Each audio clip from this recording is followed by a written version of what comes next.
Hey everyone, I'm Peter Stories here to guide you today. If you use this video to drift off to sleep, please tap like, hit subscribe, and drop a comment telling me where you're watching from and what time it is there. Now settle in, get cozy, and let yourself relax.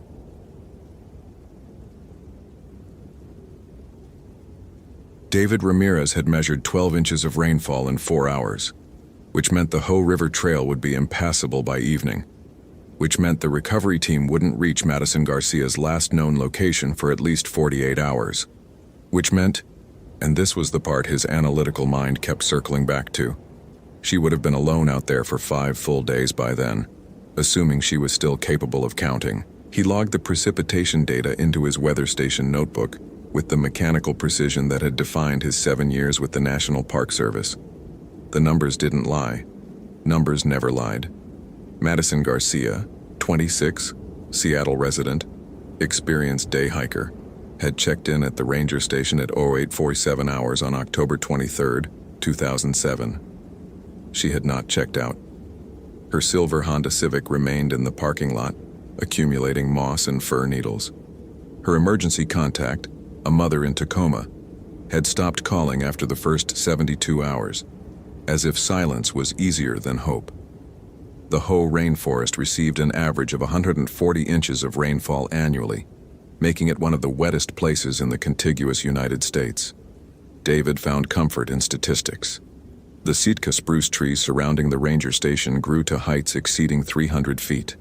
The Roosevelt elk population numbered approximately 250 individuals within the park boundaries. These were facts, measurable, verifiable, unlike the growing catalog of inconsistencies in Madison Garcia's case file that sat on his desk, pages swollen with humidity. You're still here. Park Superintendent Patricia Volkmann stood in the doorway of his office, rain dripping from her Gore-Tex jacket onto the wooden floor. She was 58, 23 years with NPS, and possessed the kind of weathered pragmatism that came from watching too many search and rescue operations end badly. Reviewing the timeline, David said, not looking up from his notes. Her vehicle was last seen at 0847. The trail camera at mile marker 2.3 captured her at 0934. But the camera at mile marker 4.7 never registered her passage. Equipment fails, David, especially in this climate. The camera was functioning. It captured 17 other hikers that day. Deer, a black bear at 15:23 hours. He finally met her eyes. She should have passed that camera between 10:30 and 10:45, based on average hiking speed and terrain difficulty. Patricia moved into the office, her boots leaving wet prints. What are you suggesting? I'm not suggesting anything. I'm observing that Madison Garcia covered 2.3 miles in 47 minutes, then apparently vanished before reaching the next checkpoint, which was located 4 miles further along a trail with no alternate routes, no side paths, and no geographic features that would explain a deviation. People get disoriented, especially alone. David tapped his pen against the notebook, a rhythmic tick that surfaced when data refused to align. She's the 4th person this year to disappear in this section of the Hoh River Trail, all between mile markers 2.3 and 4.7, all experienced hikers, all alone. He pulled 3 additional files from his drawer. Kevin Tanaka, March 17th, Jennifer Yamamoto, June 2nd, Eric Sato, August 9th, same pattern, passed the first camera, never reached the second. The superintendent's expression shifted from tired patience to something harder. You're making connections that aren't there. I'm identifying a statistical anomaly that warrants investigation. David. She sat down across from him, her voice dropping. I know you're new to this park. I know you transferred here from Yellowstone because you wanted somewhere quieter, somewhere where you could focus on data collection and trail maintenance instead of tourist management. But this is different. This is... She paused, choosing words carefully. This is something you should let go. The silence between them filled with the sound of rain against the windows, a constant percussion that had become the soundtrack of his life here. Outside, the forest disappeared into gray mist at 50 feet, the ancient trees reduced to dark suggestions in the fog. What happened to the others? David asked quietly. Patricia stood. Kevin Tanaka's body was found 3 months after his disappearance, 8 miles off trail in a ravine. Cause of death was hypothermia and blunt force trauma, consistent with a fall. Jennifer Yamamoto's remains were discovered by a climbing team in July, 12 miles from her last known location. The medical examiner attributed death to exposure. Eric Sato was recovered in September, also off trail, also deceased. The pattern is tragic but explainable. Disorientation, panic, poor decision-making in adverse conditions. 8 miles, 12 miles. How does someone get that far off a clearly marked trail? Fear does strange things to people, David. Once you realize you're lost, once true panic sets in, rational thought disappears. They run. They make terrible choices. She moved toward the door. Let the search and rescue team do their job. You focus on yours. After she left, David returned to his notes, but his mind kept circling back to the names. Tanaka, Yamamoto, Sato, Garcia. 4 Japanese surnames in a park that saw thousands of visitors annually from dozens of ethnic backgrounds. He opened his laptop, a bulky Dell that took 3 minutes to boot, and accessed the park's visitor database for 2007. Of the 6,847 hikers who had checked in at the Ho Rainforest Station between January and October, approximately 9% had Japanese surnames, 4 missing persons from a demographic representing roughly 600 individuals. A disappearance rate of 0.67% compared to 0.04% for the general hiking population. The numbers didn't lie. He was still running calculations when his radio crackled to life at 17:34 hours. Static, then a voice. Station 5. This is Search Team Beta. We've reached the marker 2.3 position. Beginning sweep pattern Alpha. David picked up the transmitter. Copy that, Beta. Weather station indicates another system moving in. You have approximately 90 minutes before visibility drops to critical levels. Understood, we're moving fast. He plotted their route on his topographic map, marking their position with a red pin. The trail between 2.3 and 4.7 followed the Ho River through old-growth forest, gaining 340 feet in elevation over terrain rated as moderate difficulty. No cliffs, no significant water crossings beyond the main river, which was bridged. Nothing that should pose a serious threat to experienced hikers in daylight. The radio remained silent for 23 minutes. When it sparked back to life, the voice on the other end carried a different quality. Station 5, we've found something. Coordinates 47.8599 north, 123, 9347 west. You should see this. David grabbed his pack, already loaded with his standard field equipment, Garmin GPS map, 60 CSX, Motorola CP200 backup radio, first aid kit, emergency shelter, water purification tablets, and a laminated copy of the area's topographic survey. He locked the station and headed out into the rain. The forest swallowed him immediately. The trail was a tunnel through green darkness, the canopy so dense that rain didn't fall so much as materialize from the air itself. Everything dripped. Everything grew. Moss covered every surface in thick pelts, club moss, sphagnum moss, liverwort, creating landscapes in miniature across fallen logs. Nurse trees hosted entire ecosystems in their decay. The smell was rich and ancient, the scent of things breaking down and building up simultaneously. Life and death so intertwined as to be indistinguishable. David maintained a steady pace of 2.8 miles per hour, his boots finding purchase on the muddy trail through muscle memory. He'd hiked this route 47 times since transferring to Olympic in April. He knew every switchback, every notable tree, every subtle grade change. The forest was a system, complex but ultimately comprehensible through patient observation and data collection. He reached the coordinates in 39 minutes. 3 members of the search team stood in a small clearing 20 feet off the trail, their headlamps cutting through the gathering darkness. They weren't looking at the ground, they were looking up. Ramirez, said team leader Mike Brennan, a volunteer firefighter who'd been doing SAR work for 15 years. This doesn't make any sense. David followed their gazes. Madison Garcia's backpack hung from a branch approximately 40 feet above the forest floor. Not thrown there, The straps were carefully looped over the branch, the pack positioned upright as if placed by hand. The tree was a western hemlock with smooth bark and no lower branches for at least 30 feet, not climbable without specialized equipment. "How long has it been there?" David asked, pulling out his camera to document the scene. "Can't say.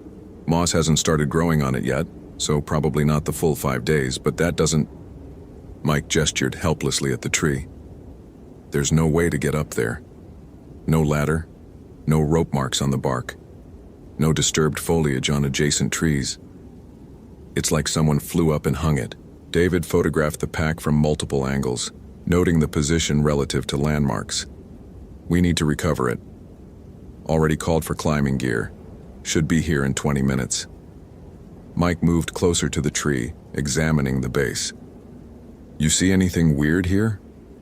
David crouched beside him. The ground around the hemlock's trunk was disturbed, the moss scraped away in places, the soil beneath exposed. But the pattern wasn't random. It was circular. Someone had drawn a circle around the entire tree, approximately 8 feet in diameter. And within that circle, pressed into the soft earth, were dozens of impressions. Footprints, all facing inward, all positioned at the circle's edge, as if people had stood shoulder to shoulder surrounding the tree. "How many?" David asked, though his mind was already counting. Mike played his flashlight over the impressions. 16, maybe 17. Different shoe sizes, different tread patterns. His voice dropped. "They just stood here, all of them, facing the tree."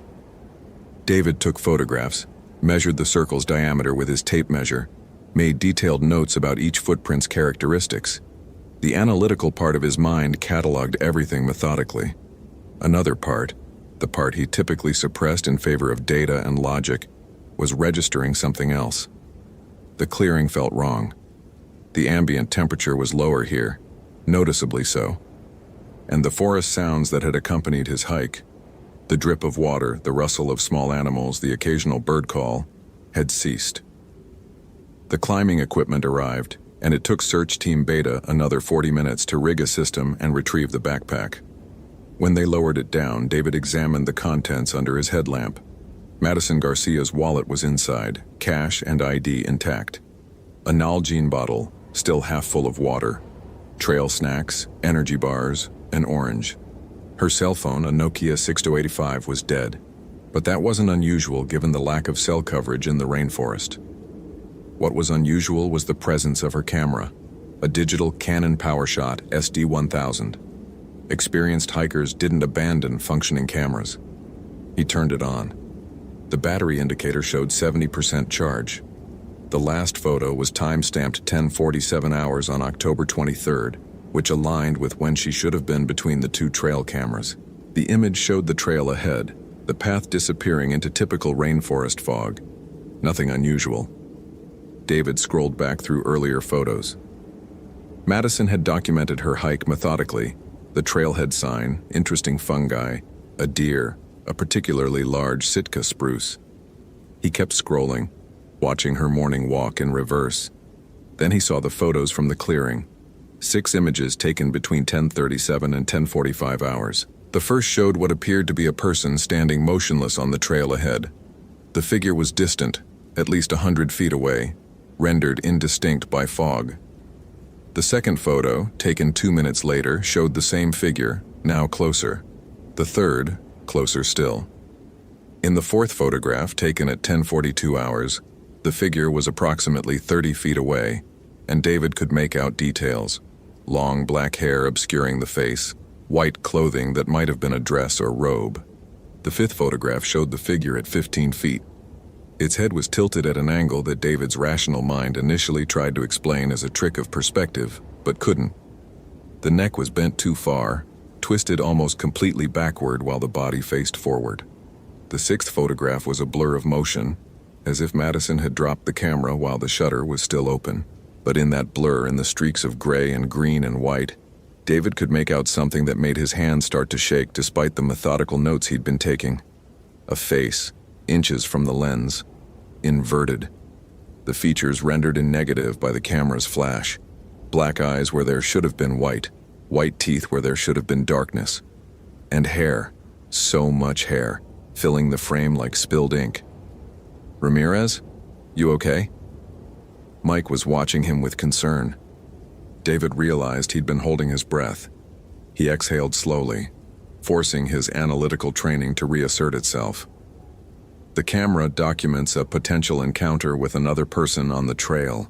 We should canvass the area, look for other hikers who might have been present at that time."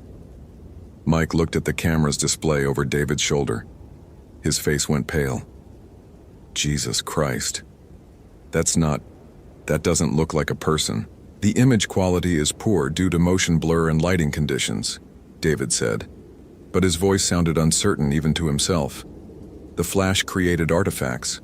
The human brain is predisposed to recognize faces in ambiguous stimuli.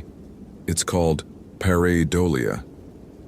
He downloaded the photos to his laptop back at the station, spending hours examining each pixel, measuring angles, attempting to reconstruct the scene rationally. But the more he analyzed, the less sense it made. The figure's proportions were wrong. The anatomy was wrong. The shadow it cast, or rather didn't cast, was wrong. At 0237 hours, he finally admitted defeat and closed his laptop. Rain drummed against the station's roof in a rhythm that sounded almost like footsteps. He lay on the cot in his office, staring at the ceiling, his mind still churning through calculations. 4 disappearances, 4 Japanese surnames, 1 photograph of something that shouldn't exist, and a circle of footprints surrounding a tree where Madison Garcia's backpack hung 40 feet above the ground. He woke at 0623 hours to his radio crackling. "Station 5, this is Beta. We've got something else. You need to come back out here." The rain had intensified overnight and the trail was slick with mud. David made worse time than usual, nearly losing his footing twice on descents. By the time he reached the clearing, dawn was attempting to break through the forest canopy, creating a dim gray light that rendered everything in shades of charcoal. The search team had expanded their sweep pattern, and they'd found it a quarter-mile northeast of the clearing, in a part of the forest so dense that David couldn't see more than 20 feet in any direction. A structure, built from deadfall and living branches woven together, approximately 8 feet tall and 6 feet in diameter. The opening faced east, and inside, David felt his breakfast of instant coffee and granola bar rise in his throat. Madison Garcia sat against the back wall of the structure, legs folded, hands resting in her lap. She was alive. Her eyes were open, tracking their movement. But she didn't speak, didn't move, just sat there, breathing slowly, her face blank. "Ms. Garcia?" Mike approached carefully. "Madison? Can you hear me?" No response. Her eyes moved to Mike's face, registered his presence, then moved away again as if he were no more interesting than the trees. The paramedics arrived within the hour, hiking in with a portable stretcher. Madison didn't resist when they examined her, didn't respond to questions or stimuli. Her vital signs were stable: pulse 62, blood pressure 118/76, temperature 97.8. She was dehydrated and had lost approximately 12 pounds, but otherwise showed no signs of physical trauma. "Catatonic state," the lead paramedic said quietly. "Probably psychological shock. We need to get her to a facility." They carried her out on the stretcher, and David watched her face as they passed. Her eyes met his for just a moment, and in that moment, he saw something that his analytical mind tried and failed to categorize. Not fear, not confusion, something else. Recognition, perhaps, or resignation. Patricia arrived at the station at 1434 hours. David had returned, written his report, and spent the last 3 hours staring at the photographs from Madison's camera without making any additional progress in understanding them. "She's at Forks Community Hospital," Patricia said. "The doctors say it could be days or weeks before she's able to communicate. They've seen cases like this before, trauma-induced dissociation, the mind essentially shutting down to protect itself from whatever happened." "What happened to her?" David asked. Patricia sat down heavily in the chair across from his desk. She looked older than she had yesterday, the lines around her eyes deeper. "I don't know, but I need you to stop investigating. This is beyond our mandate. The professionals will handle it." The other 3 victims were found dead. Madison Garcia was found alive. That's a significant deviation from pattern. It warrants further analysis. "David." Patricia's voice carried a warning. "Let it go." He almost did. He almost filed his report, closed Madison Garcia's case file, and returned to his normal duties of trail maintenance and weather monitoring and the comfortable routine of data collection. But that night, unable to sleep, he opened his laptop and began researching. Japanese folklore, specifically, yurei, vengeful spirits of the dead who remained in the physical world due to powerful emotions at the time of death. Typically depicted with long black hair, white funeral garments, and limbs that hung unnaturally. Known to manifest in lonely, isolated places. Known to target specific individuals for reasons related to past grievances or injustices. The accounts were centuries old, but the descriptions matched what he'd seen in Madison Garcia's photographs with an accuracy that made his hands shake as he typed notes. He cross-referenced the disappearance locations with historical records of the area. The Olympic Peninsula had a significant Japanese-American population in the early 20th century, many working in the timber industry. Then came 1942 and Executive Order 9266, forced relocation, internment camps, families given days to sell their property, abandon their homes, leave their lives behind. David found property records from 1941. A Japanese logging camp had operated in the Ho River area, approximately 2 miles from where the disappearances had occurred. The camp had been abandoned in March 1942 when its workers were relocated to the Tule Lake Segregation Center in California. He kept digging. Newspaper archives from the Port Angeles Evening News, April 1942. Tragedy strikes as local woman dies in accident. The article described how Emiko Tanaka, 24 wife of logging camp foreman Hiroshi Tanaka, had been found dead near the camp. She'd fallen from a tree, according to the coroner's report. Her funeral had been held 2 days before her husband and the rest of the camp's residents were forcibly relocated. But there were other articles too, ones that painted a different picture. Letters to the editor questioning the circumstances of Emiko Tanaka's death. A statement from her sister claiming it wasn't an accident, that Emiko had been threatened by local residents who resented the Japanese logging operation. An investigation that was opened and then abruptly closed when the camp was emptied. David looked at the photographs again. The figure with the twisted neck, the circle of footprints, the structure in the forest. His analytical mind tried to construct a rational explanation, but the data wouldn't support it. The evidence led to a conclusion that violated every principle of empirical observation he'd built his career on. At 347 hours, he made a decision. He would hike to the site of the old logging camp. He would document what he found there, and he would prove one way or another whether there was a connection between Emiko Tanaka's death 65 years ago and the disappearances of 4 hikers with Japanese surnames. He left at dawn, telling no one where he was going. The trail to the old campsite wasn't marked on modern maps, but he'd found descriptions in historical documents and cross-referenced them with topographic surveys. He hiked for 3 hours, leaving the maintained trail behind, pushing through dense salal and vine maple. His GPS guiding him to coordinates that corresponded with property descriptions from 1941. He found the camp just before noon, or what remained of it, rotted foundation posts, a rusted saw blade half buried in moss, fragments of cedar shingles. The forest had reclaimed almost everything, but the basic layout was still visible if you knew what to look for. Main building here, equipment shed there, living quarters along the eastern edge, and a tree, a massive western hemlock standing where the camp center would have been, its trunk at least 8 feet in diameter, its canopy disappearing into the fog above. David approached slowly, his boots sinking into the soft forest floor. The bark near the base showed scarring, old damage that had healed over with thick ridges of growth. He pulled out his camera and photographed the patterns, then scraped away some of the moss to examine them more closely. They were rope marks, Someone had tied rope around this tree, years ago, tight enough to scar the bark before it was removed or rotted away. David's radio crackled to life, making him jump. "Station 5, this is base. Ramirez, what's your 20? He pulled out the radio. "I'm conducting a survey of historical sites, approximately 4 miles northwest of the station. You need to return immediately. We've got another situation." His stomach dropped. "What kind of situation?"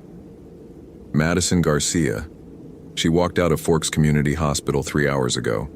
Just walked out barefoot, wearing a hospital gown. Security footage shows her heading east toward the mountains." "David, she's coming back here." He ran, not toward the station, but toward the section of trail where Madison had been found. If she was drawn back to this place, that's where she would go. The forest blurred around him as he pushed through the undergrowth, his rational mind screaming at him to slow down, to be careful, to think logically. But another part of him, the part that had been growing stronger since he'd seen those photographs, knew that time was critical. He reached the clearing at 14:23 hours. Madison Garcia stood in the center of the circle, barefoot on the cold ground, hospital gown soaked through with rain. She was drawing something in the mud with her finger, moving in a trance-like state. "Madison?" David approached slowly. "Madison, I'm David Ramirez. I'm with the National Park Service. You need to come with me. It's not safe out here." She didn't acknowledge his presence, just kept drawing. David moved closer, close enough to see what she was creating. A name, in Japanese characters. Tianzhong Hui Meizi, Tanaka Emiko. "You see her?" Madison said.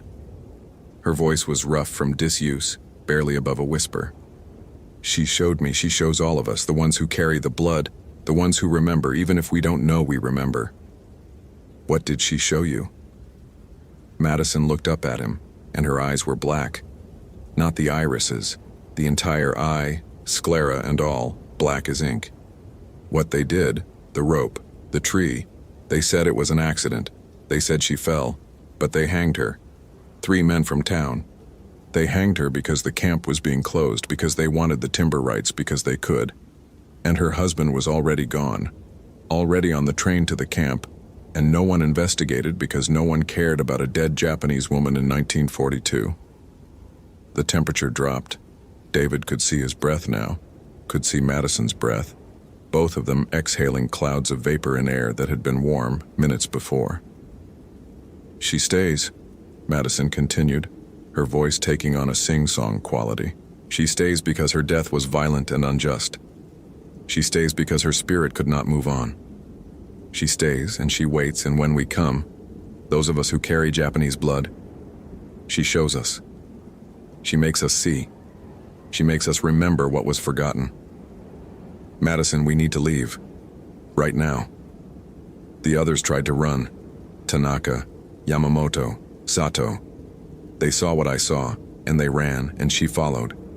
She can't leave this place, but she can make you run until you can't run anymore. Until you fall. Until you die alone in the forest like she died alone with a rope around her neck. Madison's eyes, those terrible black eyes, fixed on David. "But you're not Japanese. She doesn't want you. She doesn't care about you. You should go." David heard it then, a sound like silk dragging across bark. He turned slowly. She was there. Emiko Tanaka, or what remained of her. Her neck was bent at that impossible angle he'd seen in the photograph, broken where the rope had snapped bone and cartilage. Her hair hung down to her knees, black and thick and moving in a wind that didn't exist. Her white funeral kimono was stained brown with old blood and dirt. She didn't walk. She drifted. Her feet, bare, the toes pointed downward, hovered inches above the ground. Every rational thought in David's mind shut down. This wasn't possible. This violated laws of physics, of biology, of reality itself. But she was there, as real as the trees, as real as the rain, moving toward them with a motion that was wrong in ways his brain couldn't process. Madison was speaking again, but David couldn't hear her over the roaring in his ears. He wanted to run. Every survival instinct screamed at him to run, but his legs wouldn't move. He could only watch as the thing that had been Emiko Tanaka drifted closer, her head hanging at that broken angle, her black hair spreading across the ground like spilled oil. She stopped 10 feet away. Her head lifted, not the way a living person's head would lift, but like a puppet on strings jerking upward until she faced them directly. Her eyes were holes, empty sockets that went back forever, deeper than a skull should allow, darkness that had depth and presence. When she opened her mouth, no sound came out. But David heard her anyway, inside his head, words in a language he didn't speak but somehow understood. I stayed. I stayed when they buried me in shame. I stayed when they forgot my name. I stayed for 65 years in this place where I died, and I will stay forever. And all those who share my blood will know what was done, will feel what I felt, will remember what they tried to erase. Madison was crying now, tears running down her face, but she wasn't looking at David. She was looking at Emiko. I'm sorry. I'm sorry for what they did. I'm sorry you suffered. But I'm not them. My family wasn't even in this country in 1942. I'm not responsible. You carry the blood. You carry the memory. That is enough. David found his voice. This won't bring you peace. This won't change what happened. The empty eyes turned to him. Peace. The word echoed inside his skull. You speak of peace. Where was peace when the rope tightened? Where was peace when I kicked and struggled and died slowly because they tied the knot wrong? Where was peace when they cut me down and buried me without ceremony, without respect, without justice? I don't know, David said, and he realized he was crying too. I don't know. But this, revenge on people who weren't even alive when you died, this isn't justice. Then what is? The question hung in the air. David didn't have an answer. How could he? How do you bring justice to a wrong committed 65 years ago by people long dead? How do you give peace to a spirit that had suffered such a violent, unjust end? He thought about the data he'd collected, the patterns he'd identified, the analytical framework he'd always relied on to make sense of the world. None of it applied here. This was beyond measurement, beyond logic, beyond rational explanation. But maybe that was the point. Maybe some things couldn't be solved with data and observation. Maybe some wounds couldn't be closed with analysis. Tell me your story, he said quietly. Tell me everything. Let me write it down. Let me document it. Let me make sure people know what happened to you. Let me give you a voice. The spirit of Emiko Tanaka tilted her head, that broken neck allowing angles that made David's stomach turn, considering him. You would do this? You, who are not of my blood? Yes. Why? Because it's wrong that you were forgotten. Because what happened to you matters. Because he struggled to articulate thoughts that had never been part of his analytical worldview. Because bearing witness is important. Because remembering is important. Because the truth matters even when it can't change the past. The silence stretched. The rain fell. The forest waited. Finally, she spoke again. For 65 years, I have shown my suffering to those who came here. For 65 years, I have made them feel my pain. 4 ran. 4 died. This one, she gestured toward Madison. This one stayed. This one listened. And now you offer to listen as well. Yes. Words will not bring me peace. Paper will not heal this wound. But perhaps the terrible face showed something that might have been sadness. Perhaps being remembered is a kind of justice. A small justice. But justice nonetheless. David pulled out his notebook. His hands were shaking, but he managed to hold his pen steady. Tell me everything. And she did. The story poured out, not in words, but in images that flooded his mind. He saw her life, her marriage to Hiroshi Tanaka, their arrival at the logging camp in 1940, the growing tension as war approached, the harassment from local residents who resented Japanese immigrants, the escalating threats. He saw the night she died, 3 men coming to the camp after the workers had been removed. Her alone, waiting for permission to join her husband at the internment camp. The rope, the tree, the slow, horrible death. He saw her body being found. The cursory investigation, the hasty burial, the camp being dismantled, the land being sold, her death being forgotten as if she had never existed. He wrote it all down, every detail, every moment. His pen moved across page after page of his notebook, filling it with the testimony of a woman who had been silenced for 65 years. When he finished, his hand was cramped and his face was wet with tears. Madison Garcia sat on the ground, her eyes returned to their normal brown, watching him with an expression of exhausted understanding. The spirit of Emiko Tanaka stood before them, her form somehow less solid than before, as if the act of telling her story had begun to release her. "Thank you," David said. She inclined her head, a small, dignified gesture that somehow worked despite the broken angle. "You will share this?" "I will. I'll make sure people know what happened here. I'll see that you're remembered, I promise." The darkness in her empty eyes seemed to lessen, just slightly. "Then perhaps I can rest. Perhaps after 65 years I can finally rest." She faded slowly, dissolving into the mist like ink dispersing in water. The last thing to disappear was her hair, black strands that hung in the air for a moment before vanishing completely. The temperature rose. The forest sounds returned. The drip of rain, the rustle of small animals, the distant call of a raven. The world became solid and real again. David looked at Madison. "Can you walk?" She nodded. "I think so. I think I'm free now. She showed me everything she showed the others, but I didn't run. I let her show me. I witnessed it. And somehow, that was enough." They hiked back to the station together, slowly, supporting each other when the trail became difficult. Patricia was waiting with a search team, relief flooding her face when she saw them emerge from the forest. What the hell happened out there? David looked at his notebook, at the pages filled with Emiko Tanaka's story. "I'll write a full report. But the short version is that we've been conducting search and rescue operations in an area with historical significance we weren't aware of. There were injustices committed here during World War II that were never addressed. I think," he chose his words carefully, "I think the land remembers, and I think we have a responsibility to acknowledge that." Patricia studied him for a long moment. "You've changed." "Yes," David admitted, "I have."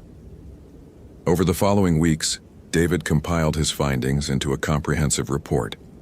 Not for the National Park Service, they wouldn't have known what to do with it, but for historical societies, for Japanese American community organizations, for anyone who would listen. He documented Emiko Tanaka's death, provided the evidence he'd found, pushed for a proper memorial at the site where she'd died.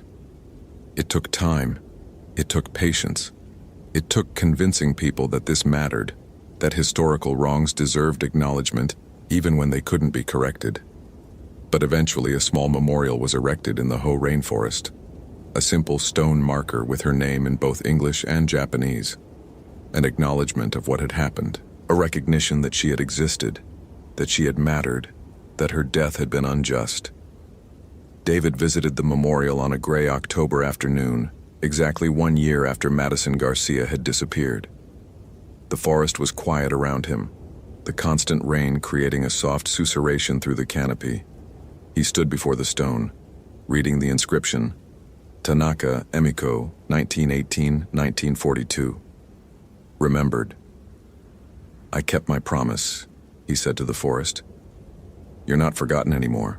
The wind picked up, rustling through the trees with a sound like silk moving across bark.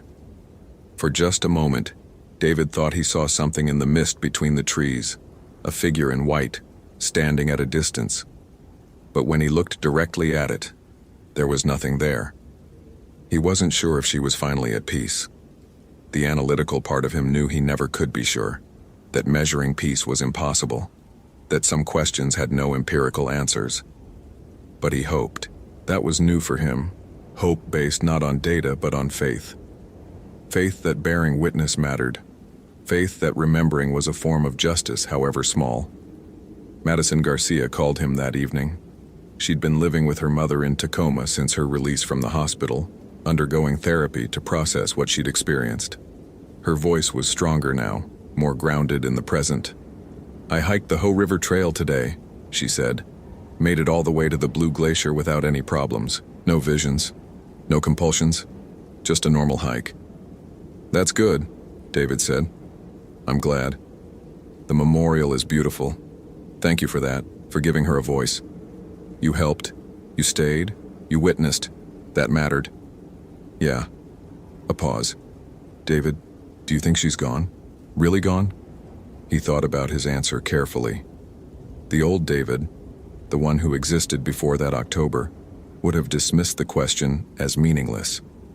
But the new David, the one who had been fundamentally changed by witnessing something that shouldn't exist, understood that some questions were worth asking, even when definitive answers were impossible. "I think she got what she needed. Whether that means she's gone or just at rest, I don't know.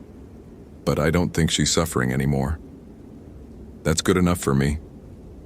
After they said goodbye, David sat at his desk, looking at the weather data he'd been collecting. The numbers were the same as always: precipitation levels, temperature fluctuations, barometric pressure readings, facts, measurements, data. But now he understood that reality was larger than what could be measured. That truth included experiences that defied quantification. That some of the most important things in the world, justice, remembrance, peace, couldn't be captured in statistics and charts. The forest had taught him that. Or rather, Emiko Tanaka had taught him that. He opened his notebook to a fresh page and began writing his evening log. The entries were still precise, still analytical, but now they included observations that his former self would have dismissed as subjective and therefore meaningless. October 23rd, 2008, temperature 47 degrees F, rainfall 2.3 inches, barometric pressure 30.21, visibility good, trail conditions stable. The forest feels different today, quieter, almost peaceful, as if something that was broken has finally been mended. He paused, then added one more line. Perhaps some wounds do heal, given enough time and attention. Perhaps even death can find rest, given enough remembrance. Outside, the rain continued its endless percussion against the station's roof. But to David, it no longer sounded like footsteps, it just sounded like rain, and somehow that was enough. Hope you felt genuine terror. If you appreciate authentic horror rooted in real folklore, consider following for more stories. Which moment scared you most? Share your theory about what happened.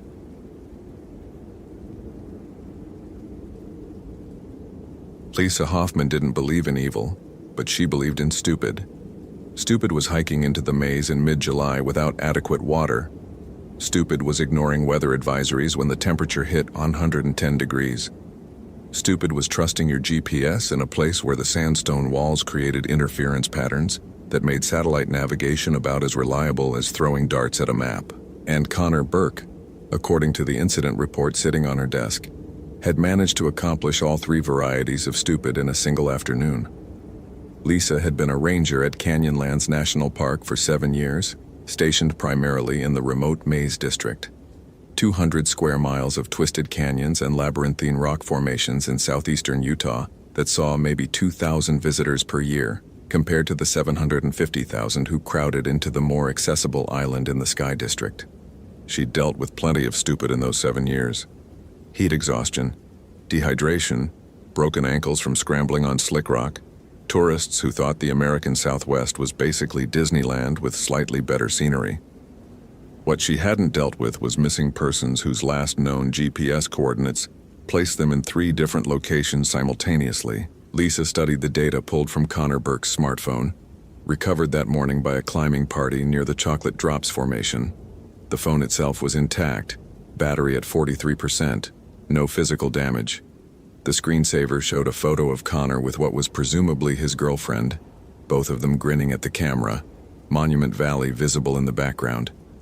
The last photos in his gallery were time-stamped 2 days ago, July 23, 2015, between 2:17 p.m. and 2:43 p.m.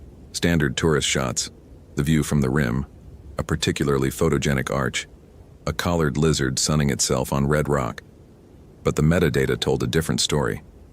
According to the GPS information embedded in each photo, Connor had somehow been at coordinates 38.1567 again, 109.9234 W, near Ernie's country, then jumped to 38.1892 again, 110,001 W, roughly 4 miles northwest near the land of Standing Rocks, then back to 38,104.23 again, 109.9567 degree W, south of his original position, all within the span of 26 minutes.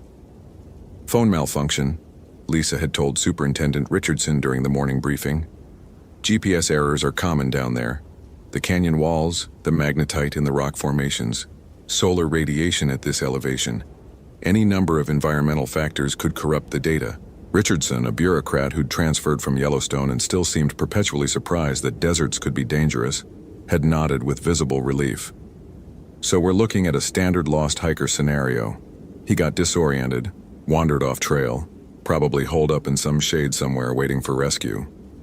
Probably, Lisa had agreed, though the word tasted like a lie. Now, driving the rough dirt road toward the maze overlook trailhead in her Park Service Ford F-150, Lisa replayed the morning's briefing in her head and cataloged all the things she hadn't mentioned. Like the fact that Connor's last text message, sent to his girlfriend Katie at 2:51 p.m. read, "Something's following me. Not sure what. We'll call when I get back to truck." No call had followed. No further texts. Like the fact that the climbing party who'd found Connor's phone reported hearing screaming the night before. Human screaming, they'd said, but wrong somehow. One of them, a guy named Derek from Moab with 15 years of desert experience, had gone pale when describing it. It sounded like someone was being killed, he'd said. But it kept stopping and starting again, like... He'd paused, clearly uncomfortable. Like whatever was making the sound kept forgetting how humans scream. Like the fact that Lisa had worked in the Maze District for 7 years, and had never, not once, seen the ravens behave the way they were behaving now. Normally, the big black birds were everywhere, scavenging campsites, riding thermals above the canyons, their hoarse calls echoing off the rock walls. This morning the sky was empty. No ravens, no hawks, no vultures. Nothing flew over the maze. Lisa reached the trailhead at 10:47 a.m., the temperature already approaching 95 degrees. She'd packed 6 liters of water, satellite phone, first aid kit, emergency beacon, topographic maps, compass, 2 GPS units, 1 handheld Garmin, 1 phone-based as backup, protein bars, electrolyte tablets, space blanket, and her Glock 22 service weapon. Standard SAR loadout for a solo preliminary survey before the full search team mobilized tomorrow morning. The trail descended immediately into a narrow canyon, the Navajo sandstone rising 200 feet on either side, stained in horizontal bands of red, orange, and cream. Lisa's boots crunched on cryptobiotic soil, the delicate living crust that took decades to form and seconds to destroy. She stepped carefully, staying on the established route, following cairns that previous hikers had stacked to mark the way. The maze had earned its name honestly, unlike the dramatic vertical drops and soaring walls of the more famous Utah parks. This was a horizontal labyrinth, a sprawling network of canyons that branched and rejoined in patterns that defied intuitive navigation. You could be 20 feet from your destination and take an hour to reach it, following the twisting passages through rock that had been carved by ancient rivers and shaped by 200 million years of wind and weather. The Navajo people had stories about places like this. Lisa had heard some of them from Ben Yazzie, a local guide who occasionally worked with the Park Service on cultural resource surveys. Stories about the Yinald Lushi, literally translated as, "With it, he goes on all fours," though most people used the English corruption, skinwalker. Navajo witches who'd gained the power to transform into animals by violating the worst taboos of their culture. They could become coyotes, wolves, bears, owls, crows, any creature they chose wearing the animal's skin and assuming its shape. Ben had been careful how he discussed it, the way people were when talking about things they actually feared rather than just found interesting. "We don't talk about them much," he'd said. "Talking about them can draw their attention. But you should know, there are places out here where traditional people won't go, especially after dark." The old ones knew which canyons were safe and which belonged to other things. Lisa had nodded politely, the way she nodded at all the folklore and superstition that tourists and locals loved to share. She had a graduate degree in environmental science from the University of Utah. She understood geology, ecology, hydrology, climate science. She could explain why certain rock formations looked like faces, pareidolia, the human tendency to see patterns, why people reported hearing voices in the canyons, acoustic effects and wind patterns, why hikers sometimes felt watched in remote areas, evolutionary adaptation, the hypervigilance that kept our ancestors alive. She didn't believe in witches who could turn into animals. She believed in people who got lost, panicked, made bad decisions, and sometimes died as a result of their own poor judgment. Connor Burke's trail, according to the GPS data from his phone, had led toward a section of the maze called the Fins, a series of narrow sandstone ridges separated by deep slots that created a formation resembling massive stone fingers reaching toward the sky. Lisa reached the area by early afternoon. The sun directly overhead, her shadow compressed to a small dark pool at her feet. The heat was extraordinary even by July standards. The rock radiated warmth like an oven, baking the air until it shimmered and distorted distant features. Lisa drank water methodically, monitoring her hydration, calculating distances and safe return times. She'd found no trace of Connor Burke. No footprints in the sandy washes, no disturbed cairns, no dropped equipment, nothing. What she did find, at approximately 2:30 p.m., was a set of tracks. They started in a patch of sand at the bottom of a wash, clear and distinct. Boot prints, men's size 10 or 11, tread pattern consistent with Morel hiking boots. The same brand Connor had been wearing according to the description his girlfriend provided. The prints moved up the wash for perhaps 30 yards, then stopped at a section of bare slick rock where tracks wouldn't register. Lisa followed the trajectory across the rock, looking for where the prints would resume on the other side. Instead, she found something else. Paw prints. Canine, larger than a coyote. Spacing and gait consistent with a wolf, though wolves had been extirpated from this region decades ago. The prints began exactly where Connor's boot tracks had ended, as if he'd taken one step as a human and the next as an animal. Lisa crouched down, examining the prints more closely. Clear pad marks, 4 toes plus dew claw, compressed sand showing the distribution of weight. She pulled out her phone and took photos, documenting the scene with professional thoroughness while her rational mind spun explanations. Coincidence. 2 different individuals, one human and one animal, happening to use the same route. The boot prints ending at the rock wasn't unusual. That's what slick rock meant, smooth stone where tracks didn't show. The animal print starting on the other side was simply where another creature, following the same natural corridor through the canyon, had left traces. Except the spacing was wrong. The canine prints maintained the same stride length as the human prints, roughly 30 inches the walking pace of an adult man. Wolves, even large ones, had a natural gait that produced 18 to 24 inches between prints. These were too wide apart, as if whatever made them was walking upright on 2 legs, setting down paws instead of feet. Lisa felt something cold move through her stomach. Not fear exactly, but a kind of cognitive dissonance, her brain refusing to process what her eyes were showing her. She stood up, checked her GPS, functioning normally, coordinates consistent with her map position, and continued following the tracks. They led deeper into the Fins, winding between the narrow sandstone ridges. The shadows lengthened as the afternoon progressed, the sun's angle creating strange contrasts between light and dark. Lisa kept her eyes on the ground, documenting the tracks with photos, making notes in her field book. The prints changed. Coyote for a while, smaller and more delicate. Then something that looked like a deer, 2-toed hoof prints replacing the paws. Then back to boots. Human boots, but smaller than Connor's, women's size 7 or 8. Then bare human feet. Then something Lisa couldn't identify at all. Three-toed, deep impressions suggesting significant weight, spaced 4 feet apart. Lisa stopped walking.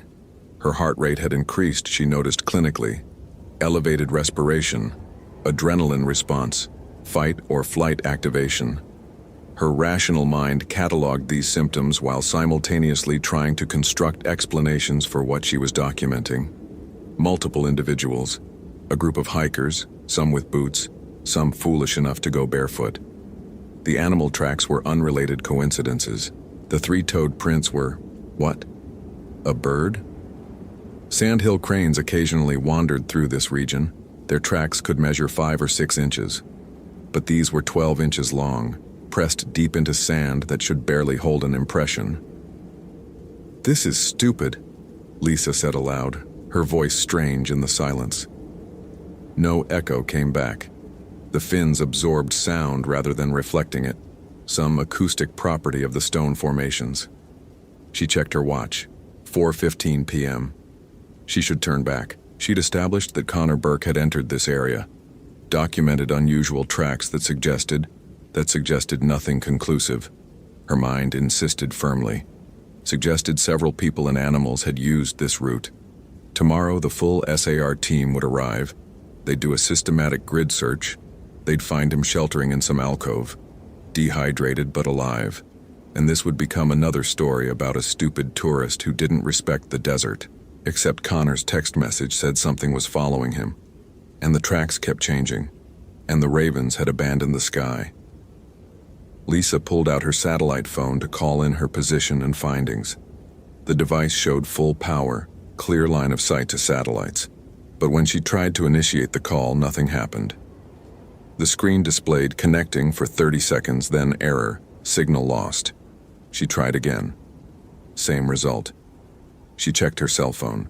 No bars, which was expected this deep in the maze, but also a strange notification she'd never seen before. Network time sync failed. The clock was blinking, unable to determine the correct time. She looked at her watch, a reliable mechanical Seiko, no batteries or electronics to malfunction. It showed 4:17 p.m., the second hand sweeping smoothly around the dial. When she looked at her phone again, the clock had reset itself to 2:43 p.m., the same timestamp as Connor Burke's last photo. Lisa's scientific mind, her rational, educated, skeptical mind, began constructing elaborate explanations involving electromagnetic interference and unusual geological formations. But underneath those explanations, something older and more primal was screaming at her to run. She heard the voice instead. Lisa. Her own voice calling her own name. "Lisa, where are you? I need help." The sound came from deeper in the fins, from the shadowed places between the stone ridges. Lisa froze, every muscle locked. The voice was perfect. Exactly her pitch, her inflection, even the slight Utah accent she'd picked up after 7 years. If she'd heard a recording of herself speaking those words, she wouldn't have been able to tell the difference. "Lisa, please, I'm hurt. I can't find the trail." Still her voice, still perfect. But she hadn't spoken those words. She was standing silent, her hand clenched around the useless satellite phone, her breathing shallow and fast. Something moved in the shadows ahead, a figure roughly human-shaped staying just beyond the direct sunlight. Lisa's hand moved to her holster, fingers closing around the Glock's grip. "Who's there?" Her voice now, really hers, and she heard how it trembled. "Lisa, it's me." Not her voice anymore. Connor Burke's voice, young and frightened. "Please help me. I've been lost for days. There's something out here. Something that keeps changing." Lisa drew her weapon, assuming a ready position but not yet aiming at the shadowed figure. "Connor Burke, step into the light where I can see you." The figure moved, but not toward the light. It seemed to flow from one shadow to another, staying in the dark places. And Lisa caught only glimpses. Something lean and wrong, moving on 4 legs but articulated like human limbs. "I can't," Connor's voice said. "The sun hurts now. It burns my skin. But I can show you what I found. I can show you why the Navajo don't come here, why even the animals stay away. Show yourself or I will consider you a threat." Lisa's training, the protocols drilled into her at the Federal Law Enforcement Training Center, gave her something to hold on to. Clear commands, established procedures, the familiar weight of the Glock in her hand. The figure laughed, and the laugh wasn't Connor's or Lisa's or human at all. It was a sound like wind through hollow bone, like the scraping of claws on stone. When it spoke again, it used her voice. You don't believe in threats you can't explain. You believe in geology and hydrology and rational scientific processes. But tell me, Lisa Hoffman. The thing said her full name, which she'd never spoken to Connor Burke, had never mentioned in any report or transmission. How do you explain me? It stepped into the light. For a moment, Lisa's eyes refused to process what they showed her. The thing wore Connor Burke's face, or a version of it, stretched over a skull that was subtly wrong in its proportions. It stood upright on two legs, but its knees bent backward, the joints articulated like a bird's or a dinosaur's. Its hands had too many fingers, each tipped with what looked like chipped obsidian. And its eyes were coyote eyes, amber and reflective, pupils dilated despite the bright sunlight. Lisa fired. 3 shots, center mass, exactly as trained. The reports echoed off the canyon walls, finally finding sound that would reflect, the crack, crack, crack bouncing and multiplying until it sounded like a dozen guns firing. The thing jerked backward with each impact, dark fluid spattering the sandstone behind it. Then it looked down at its chest where the bullets had struck, cocked its head at an angle no human neck could achieve, and smiled with too many teeth. You can't kill what was never properly alive, it said in Lisa's voice. We're the price, you see, the cost of the power. We violated every sacred law, broke every taboo, unmade ourselves to gain the ability to unmake our forms. We're not spirits or demons or any supernatural thing. We're human, or we were. We're just human beings who chose to become something else. Lisa's finger tightened on the trigger again, but before she could fire, the thing changed. Its form blurred and collapsed, folding in on itself, and suddenly a coyote stood where the human thing had been. Not a wolf, not something strange, a normal coyote, maybe 35 pounds, tan coat, bushy tail. It sat on its haunches and regarded her with those amber eyes. Then it spoke in Connor Burke's voice. I'm still alive, you know. The real me. What's left of me. I'm buried in one of the caves, about a mile from here. I can feel myself changing, feel my thoughts dissolving. Soon I'll be like him. The coyote nodded toward the shadows where other figures now stood, half visible. Just hunger and shape-shifting, and the desire to make others understand what I've become. The coyote stood and trotted toward the shadows. Before it reached them, it transformed again. A raven, though ravens hadn't flown over the maze all day, wings spreading as it launched into the air. Lisa fired at the flying shape. Missed. The raven circled once, twice, its call echoing. Run, Lisa. Run while you're still entirely yourself. Then it disappeared beyond the stone fins and Lisa was alone in the silence. She ran. Back through the twisting canyons, following her GPS track, her lungs burning in the superheated air. The shadows lengthened as the sun descended toward the western horizon, darkness pooling in the low places. Lisa's rational mind had fled entirely, leaving only instinct and terror. Behind her, or ahead of her, or beside her, she couldn't tell. She heard movement, footsteps that matched her pace, her own breathing replicated by something that didn't need to breathe. Her phone rang. Impossible, no signal out here, but it rang, and she pulled it from her pocket without stopping, without thinking. Hello? Her voice. Hello? Connor's voice on the other end. Who is this? This is Ranger Lisa Hoffman, Canyonlands National Park. Who am I speaking to? This is Connor Burke. I'm lost in the maze. I need help. Connor, this is... She stopped running, stood gasping in a patch of sand between towering walls.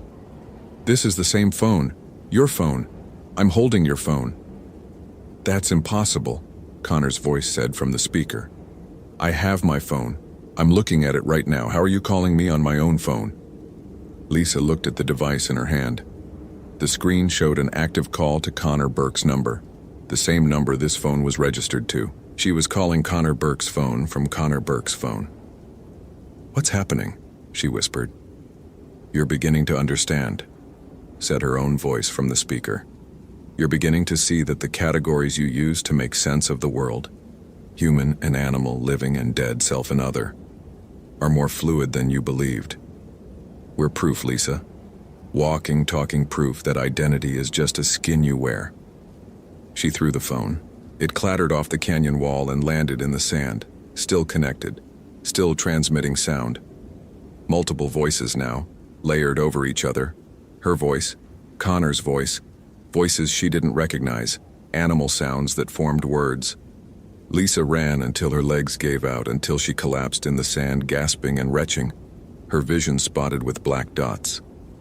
The sun touched the western rim of the canyon, and the temperature immediately began to drop. Desert nights were cold, sometimes 40 or 50 degrees cooler than the day.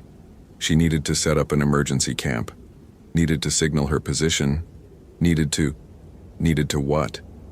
Go back to the trailhead and explain what she'd seen? File a report describing a thing that wore Connor Burke's face and spoke with her voice? Tell Superintendent Richardson that she'd encountered a skinwalker, an actual literal Navajo witch who could change shape? They'd pull her from field duty. Mandatory psychological evaluation. Possible medical leave. The rational, scientific, skeptical ranger who didn't believe in stupid superstitions had seen something impossible and lost her mind. Except she hadn't lost her mind. She knew with absolute certainty that what she'd experienced was real. The thing in the canyon, the changing tracks, the voices, all of it was real, which meant her entire understanding of reality was wrong. Lisa laughed, a sound that bordered on hysteria. All her education, her degrees, her 7 years of experience explaining natural phenomena to tourists, all of it was inadequate to process what she'd witnessed. The scientific method required observation, hypothesis, testing. But how did you test something that violated the fundamental laws of biology and physics? How did you observe a creature that could be anything, anyone?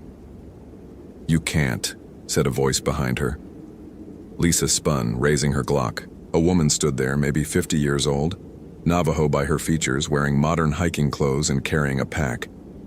She held up her hands, showing they were empty. "Peace," the woman said. "I'm real, human. My name is Grace Begay. I'm a traditional practitioner, sometimes called a medicine woman, though that's not exactly accurate. Ben Yazzie called me, said you were doing a search in the maze, said I should probably come out here just in case." "Just in case of what?" "Just in case you found what you found." Grace lowered her hands slowly. "The Yi-Nald Lushi, the skinwalker. Though that's a terrible translation, it makes them sound like creatures of legend when they're much worse. They're human beings who chose power over everything else, who studied the darkest parts of our traditions and twisted them into something obscene." Lisa's hands trembled, the Glock wavering. "That's impossible. People can't change shape. Biology doesn't work that way." "Your biology doesn't work that way," Grace said quietly. "But they've made themselves into something else. Through ritual, through the violation of every taboo, through consuming things that should never be consumed." She paused, clearly uncomfortable. "They remake themselves. Not all the way. Never all the way. That's why they're dangerous. They're caught between forms, between human and animal, and something else entirely. And being caught like that, unable to be fully anything, it drives them mad with hunger. Hunger for identity, for wholeness." "Connor Burke," Lisa said. "The man I was searching for, is he?" "Probably gone by now, probably transforming. The process takes a few days usually. By the time you find him, if you find him, he won't be who he was." Grace pulled something from her pocket, a small bundle wrapped in red cloth. "This is why I came, to give you this. Protection. It won't kill them, but it will keep them from getting too close, from taking your form." "I don't believe in—" Lisa stopped, laughed again, that borderline hysterical sound. "I was going to say, I don't believe in magic, but I just watched a man turn into a coyote, turn into a raven. So apparently I believe in anything now. That's a dangerous place to be, Grace said seriously. Belief without understanding. The Yi Nald Lushi want you to doubt everything, to lose your sense of what's real. That's how they work. They dissolve boundaries, make you question your own identity. Pretty soon you don't know if you're you or if you're something else wearing your face. Lisa took the red bundle, unwrapped it. Inside was a mixture of what looked like ash and dried herbs, along with a small piece of turquoise on a leather cord. Wear the turquoise, Grace instructed. Sprinkle the ash mixture around your camp tonight. It's made from specific plants, blessed by specific prayers. It creates a boundary. They can't cross it, can't take the form of anything inside it. This is insane, Lisa said, but she tied the leather cord around her neck. 3 hours ago I would have laughed at this. Now I'm wearing a magic necklace because a shape-shifting witch might steal my identity. The world is bigger and stranger than your education prepared you for, Grace said. The Navajo have known about Yi Nald Lushi for centuries. Every culture has their version. Skin changers, shapeshifters, were creatures, all describing the same essential phenomenon. Human beings who sacrifice their humanity for power. And you can't kill them? Not easily. They're already dead in the ways that matter. You'd have to destroy the body completely. Fire usually works, though it has to be hot enough to consume bone. Or you'd have to know their true name, the name they had before transformation. Speaking that name binds them, forces them back into their original form where they're vulnerable. Lisa looked at the turquoise stone resting against her chest. Connor Burke. That's his name. His true name. Grace nodded slowly. Then you have a weapon. But you'd have to get close enough to speak it, and they'll do everything they can to prevent that. They'll use his voice against you, wear his face, make you doubt whether you're trying to save him or destroy him. I have to try, Lisa said, surprising herself with the certainty in her voice. He's lost out here. He's transforming into that thing. I can't just leave him. He texted his girlfriend that something was following him. That was 2 days ago. The transformation usually takes 3 days, which means I have maybe 24 hours before he's gone completely. Lisa stood up, ignoring the protests from her exhausted legs. Where would they take him? Where would he be? Grace looked toward the darkening eastern sky. Skinwalkers are drawn to the liminal places, boundaries, thresholds, the spaces between things. In landscape terms, that means caves, arches, places where stone meets sky or earth meets water. There's a cave system about a mile northeast of here, part of an old uranium mine that collapsed in the 1960s. Traditional people avoid it. Say it's a place where the boundaries are thin. Can you take me there? No, Grace said firmly. I can protect myself, maintain my boundaries, but I'm not a warrior. I'm a healer. What you're proposing, confronting a Yi Nald Lushi in its own territory, trying to speak its name and force transformation, that's combat, not medicine. You'll have to go alone. Great, Lisa said flatly. That's great, really reassuring. Grace almost smiled. You're a ranger. You're trained for dangerous situations. And unlike most people who encounter the Yi Nald Lushi, you have weapons that might actually work. Not just the physical ones. She nodded at Lisa's Glock, though bullets dipped in white ash can sometimes hurt them. But your skepticism, your scientific mind, that's armor. You don't believe easily, which means they'll have a harder time making you doubt yourself. My skepticism failed pretty spectacularly about 2 hours ago. No, Grace said. You saw something impossible and adjusted your worldview to accommodate new evidence. That's not failure. That's the scientific method working exactly as it should. You observed, you questioned, you're forming new hypotheses.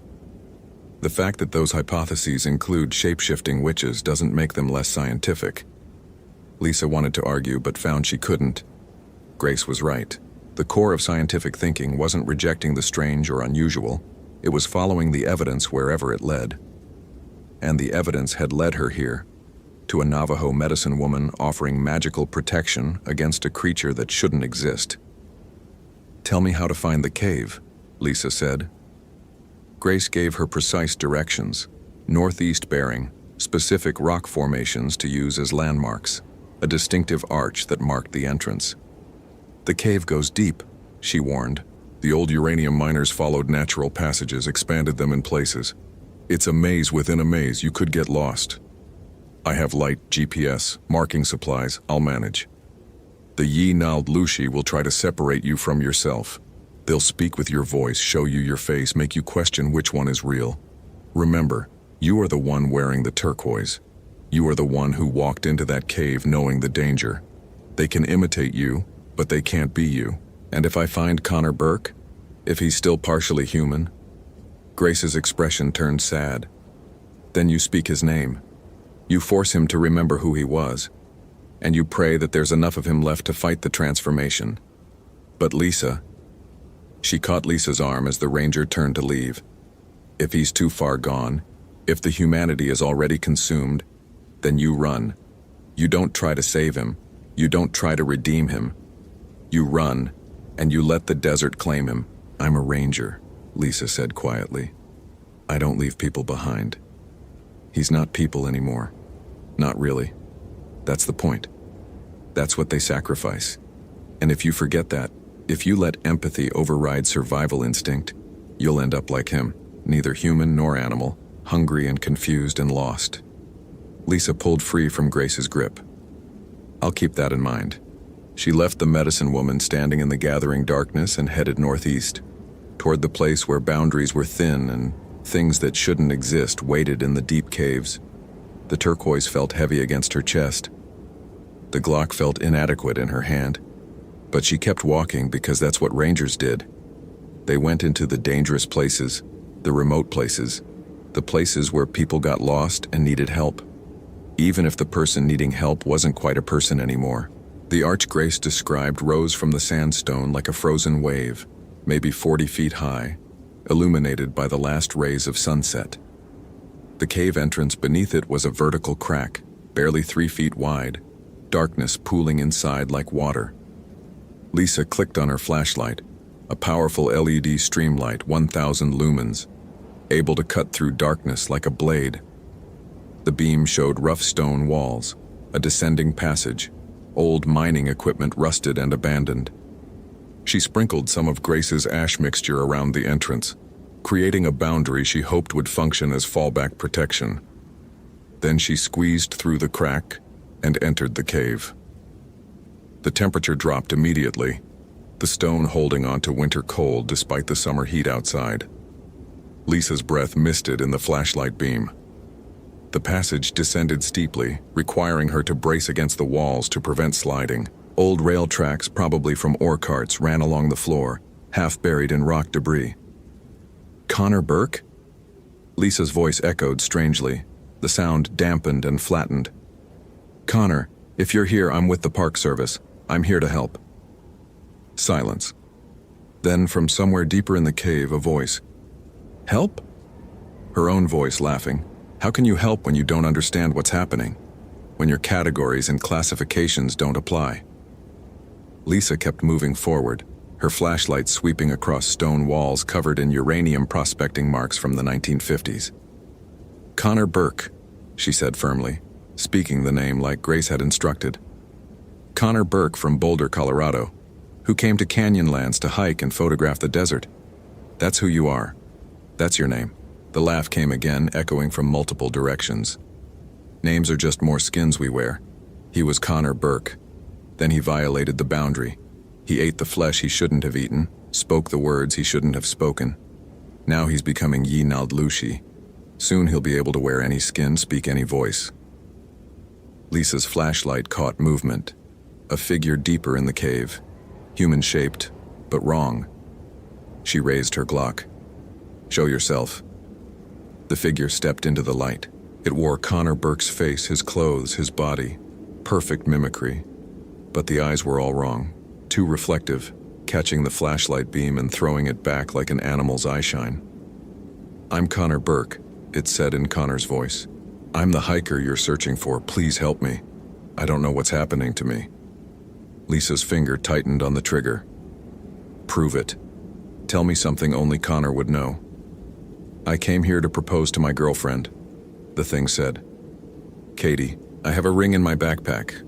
I was going to ask her at sunrise on the rim of the canyon, but something went wrong. Something followed me, and now It looked down at its hands. I'm changing. I can feel it. I can feel myself dissolving. The details were too perfect, the emotional beat too authentic. Lisa felt doubt creep in. What if this was Connor?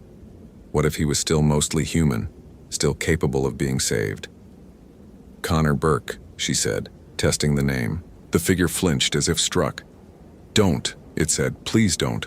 The name hurts. It's like being reminded of something I've lost, something I can never be again. Because you're not Connor Burke anymore, Lisa said, her voice steadier than she felt. You're what's replacing him, the Yi-Nald Lushi that's consuming his identity. The figure's expression shifted. Grief, rage, hunger, all flickering across its stolen face. He invited me in, it said, dropping the pretense. Not intentionally, but he was so hungry, so thirsty, so desperate. When I offered him meat from something I'd killed, fresh meat still warm, he didn't ask what animal it came from. He just ate. And that was permission enough. Permission for what? For me to begin the transformation, to make him one of us. The thing that wore Connor Burke's face stepped closer. You know what the worst part is? He wanted it. Deep down, beneath the civilized veneer, he wanted the power. Wanted to be more than human, stronger, faster, able to survive anything. We don't force people to become Yi-Nald Lushi. We just offer them a choice, and they choose the power every time. No, Lisa said. People don't want to become monsters. Don't they? The thing smiled with Connor's mouth. You've been a ranger for 7 years. How many times have you watched people destroy beautiful places because they wanted a souvenir, wanted the perfect photo, wanted to prove they'd conquered something? How many times have you seen humans consume and destroy without thought for consequence? We're just more honest about what we are. We're human appetite stripped of pretense, human hunger made manifest. Lisa fired.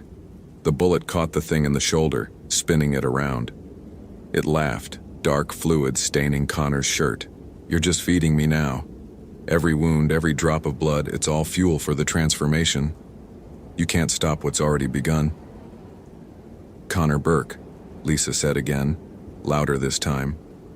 Connor Burke from Boulder, son of Patricia and David Burke, graduate of Colorado State University, employed by a software company called Apex Digital.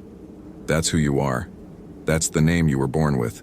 The thing screamed, not Connor's voice anymore, but something between human and animal, a sound of rage and pain. Its form blurred, shifting, human to coyote to something else entirely, a chimera of mismatched parts. Stop saying that name, it howled. That person is dead. He died when he ate the forbidden meat, when he spoke the words I taught him. There's only me now, only the hunger. No, said another voice. Connor's voice, weak and distant, coming from deeper in the cave. No, she's right, I'm still here, some of me is still here. Lisa moved toward the voice, keeping her gun trained on the shifting thing. Her flashlight beam found another figure, this one human, fully human, wearing Connor Burke's face but somehow more real, more solid. He sat against the cave wall, his arms wrapped around his knees, shaking. I ate the meat, this Connor said, tears streaming down his face. I was so hungry and it offered me food, and I didn't ask what it was. And then I could feel it. Something else inside me. Something that wanted to unmake me, reshape me. I've been fighting it for 2 days, trying to stay human, trying to remember who I am. 2 Connors, Lisa said quietly. Which one is real? Both, said the shifting thing. Neither. That's the point. The boundary is dissolving. Soon there will be no distinction between what he was and what I am. We'll be merged, unified, one being with many forms. Lisa looked at the human Connor, the one who was crying and shaking, looked at the shifting thing that wore his face, tried to determine which was the truth and which was the lie. "Connor Burke," she said, speaking to the human figure. "Tell me about Katie. Tell me about the ring." The human Connor looked up, his eyes, normal human eyes, no reflection, meeting hers. "Katie Chen. We met 3 years ago at a rock climbing gym in Boulder. The ring is white gold with a small diamond. Nothing fancy because she doesn't like ostentation. I was going to propose at sunrise on the rim of the Grand View Point overlook. I have the ring in my pocket right now. Show me." Connor reached into his jacket pocket, moving slowly, aware of the gun Lisa held, and pulled out a small velvet box. Opened it to reveal a modest ring, exactly as described. The shifting thing laughed. "Very convincing, but I could have taken that from his body. I could be wearing his corpse like a suit, using his memories to speak his words. How do you know which of us is the real Connor Burke?" Lisa felt the weight of the decision crushing down on her. She was a ranger, not a detective or a mystic. She understood ecology and geology, not identity and transformation. How was she supposed to determine which of these two figures was human and which was monster? Then she remembered Grace's words. "You are the one wearing the turquoise. You are the one who walked into this cave knowing the danger." "Connor Burke," Lisa said, addressing the human figure. "Do you want to be saved?" He met her eyes. "Yes. God, yes. I want to go home. I want to marry Katie. I want to forget I ever came to this terrible place." "That's the wrong answer," Lisa said quietly. Connor's expression changed. Confusion, then understanding, then rage. The human form collapsed, revealing the shifting thing underneath. It lunged at her, multiple limbs extending, mouths opening in several places at once. Lisa spoke the name, Connor Burke. The thing froze mid-lunge, screamed. Its form locked, caught between shapes, unable to complete the transformation or reverse it. Lisa pulled the turquoise from around her neck and pressed it against what might have been the creature's forehead. "Connor Burke didn't want to be saved," Lisa said, understanding now. "He wanted the power. He ate the forbidden meat knowing what it was. He spoke the words willingly. The Connor Burke I met in Boulder died the moment he made that choice. What's left is you. The Yi Naldlushi, the Skinwalker, the thing he chose to become." The creature made a sound like breaking glass, its form fragmenting. "He invited me," it whispered. "He said yes." "I know," Lisa said. "That's why I can't save him. That's why the only mercy I can offer is this." She pulled out Grace's ash mixture and scattered it over the frozen creature. It began to burn, not with normal fire, but with that same cold blue-white flame she'd seen briefly in the canyon. The creature's screams faded to silence. Its many forms collapsed into ash. And when the burning was complete, nothing remained except a small pile of gray powder and Connor Burke's hiking boots. Lisa picked up the velvet ring box, closed it gently, and put it in her pocket. She'd return it to Katie Chen somehow. She'd tell her, what? That Connor had died in the desert, that his body hadn't been recovered? All true in a sense, just not the whole truth. She made her way back through the cave, following her light to the entrance. Outside, the sun was rising, turning the sandstone gold and red. Grace Begay waited near the arch. "Did you find him?" Grace asked.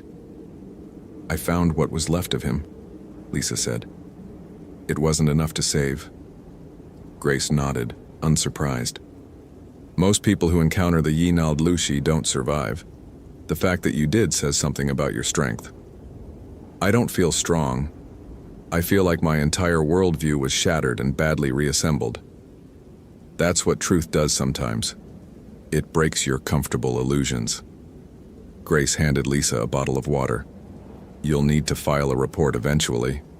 What will you say?" "The truth," Lisa said. "That Connor Burke died in the wilderness. That I recovered his personal effects. that the body was unrecoverable due to terrain and environmental factors. All true, just not complete.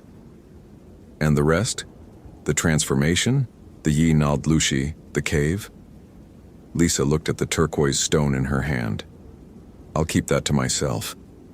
Add it to the category of things that happened but can't be explained in official reports, like UFO sightings or ghost stories or, she laughed without humor, Navajo witches who can change their shape.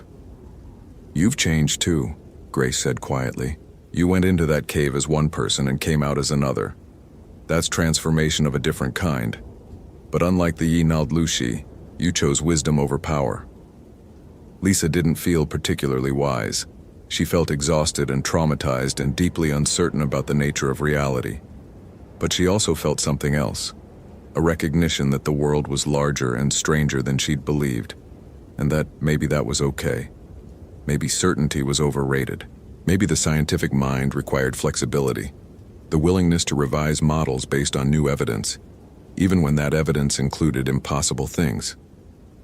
She spent the rest of the day hiking back to her truck, documenting the terrain, marking locations on her GPS. The ravens had returned, their calls echoing off the canyon walls. The heat built as the sun climbed. Everything seemed normal, natural, explainable. Except Lisa knew better now. She knew that beneath the surface explanations, beneath the geology and ecology and rational scientific frameworks, there were deeper patterns. Human choices that led to inhuman consequences. Boundaries that could be crossed but not uncrossed. Transformations that consumed identity and left nothing but hunger behind. She filed her report 3 days later. Connor Burke was declared lost, presumed dead. His girlfriend Katie Chen flew in from Boulder to claim his personal effects. Clothes, backpack, camera equipment, and a small velvet box containing a ring that would never be given. Lisa returned to her duties as a ranger in the Maze District. She explained natural phenomena to tourists, guided occasional search and rescue operations, monitored weather and trail conditions. Everything normal, everything rational. But she wore the turquoise stone on its leather cord, hidden beneath her uniform, and when she walked the canyons alone, especially at dawn or dusk when boundaries were thinnest, she listened to the sounds around her with new awareness. The rustle of wind through sage might be just wind. The glimpse of movement might be just a coyote. The sense of being watched might be just evolutionary hypervigilance. Or it might be something else. Something that had once been human and chose to become other. Something that walked in the liminal spaces, hungry and hunting and wearing whatever face served its needs. Lisa Hoffman, who hadn't believed in evil but believed in stupid, now understood that some choices were worse than stupid. Some choices unmade you entirely. And the desert, beautiful, harsh, ancient, remembered those choices long after the people who made them were gone. The ravens remembered too, flying over the maze, calling warnings in voices that almost sounded human. Almost, but not quite. The difference mattered. The boundary mattered. And Lisa, walking the line between rational skepticism and terrible knowledge, understood that some truths were worth the cost of certainty. Even if that cost was everything you thought you knew about the world, hope you felt genuine terror. If you appreciate authentic horror rooted in real folklore, consider following for more stories. Which moments scared you most? Share your theory about what happened. Thomas O'Brien found his son's glove frozen to a geyser vent at dawn, the leather charred black on one side, crusted with ice on the other, and when he picked it up, the fingers inside crumbled like ash. Connor had been missing for 19 hours. 19 hours in Yellowstone winter, where the temperature had dropped to negative 23 degrees Fahrenheit overnight, where wind chill could strip flesh from bone in minutes, where hypothermia turned thoughts sluggish and stupid before dragging you into sleep that became death. Thomas stood in the sulfur-stinking steam rising from the porcelain basin, holding what remained of his son's glove, and felt something crack inside his chest that had nothing to do with the cold. Connor was 16 years old, and Thomas had let him come on this winter camping trip because his ex-wife Sarah had said their son needed male bonding, needed to understand that divorce didn't mean abandonment, needed his father to actually be present for once instead of married to his job as a park ranger. And now Connor was gone. The glove had been here all night, frozen to superheated stone, existing in that impossible state between burning and freezing that only Yellowstone's geothermal features could create. Thomas had searched this area 3 times in the dark with his headlamp. He'd walked within 10 feet of this spot. He'd somehow missed it, or it hadn't been here. The thought tried to surface, but Thomas shoved it down. Shock did strange things to memory. Panic made you miss obvious details. That was all. He triggered his radio with fingers gone numb despite his insulated gloves. "Base, this is O'Brien. I found evidence at Porcelain Basin, Connor's glove. Requesting immediate search team deployment to this location." Static crackled. Then, "Copy that, Thomas. Teams are mobilizing now. ETA 20 minutes. A pause. "How's the glove look?" Thomas stared at the charred, frozen thing in his hand. At what had been inside the fingers. Not flesh, because flesh didn't crumble like that. Not bone, because bone didn't turn to powder when touched. Something else. Something that had been burned and frozen simultaneously until it stopped being anything recognizable. "Damaged," he said finally. "Badly damaged." He'd brought Connor to Yellowstone in mid-January because the park was nearly empty in winter.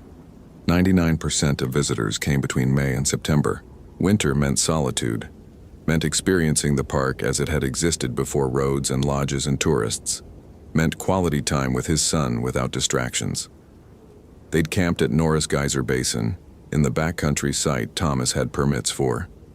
They'd set up their cold weather tent, gathered deadfall for a fire, cooked freeze-dried meals that tasted like cardboard but provided calories.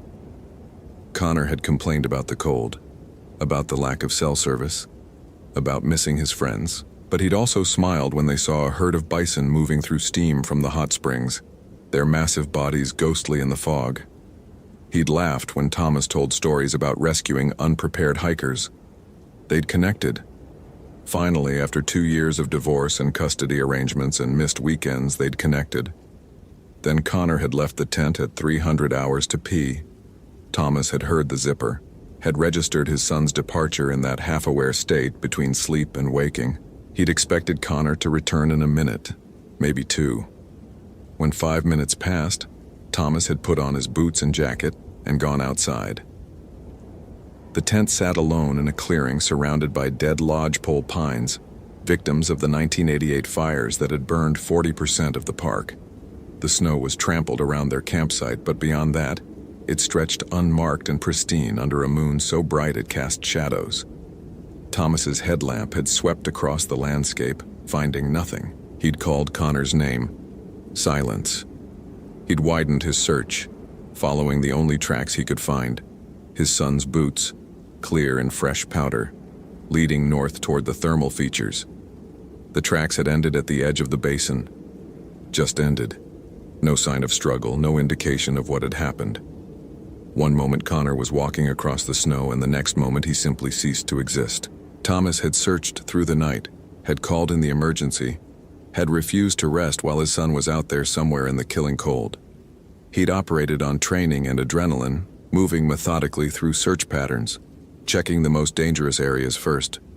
The thermal pools where people could fall through thin crust into boiling acidic water, the ice-covered streams where someone could break through and drown, the ridges where exposure would kill fastest. Now with dawn breaking over the Gallatin Range and painting the steam vents in shades of gold and pink, Thomas held his son's destroyed glove and tried to understand what it meant.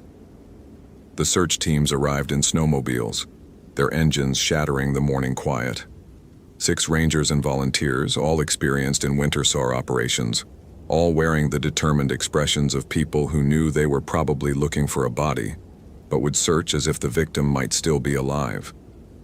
Chief Ranger Margaret Cole approached Thomas with careful sympathy in her eyes. She was 51, had worked Yellowstone for 26 years, had coordinated dozens of search and rescue operations.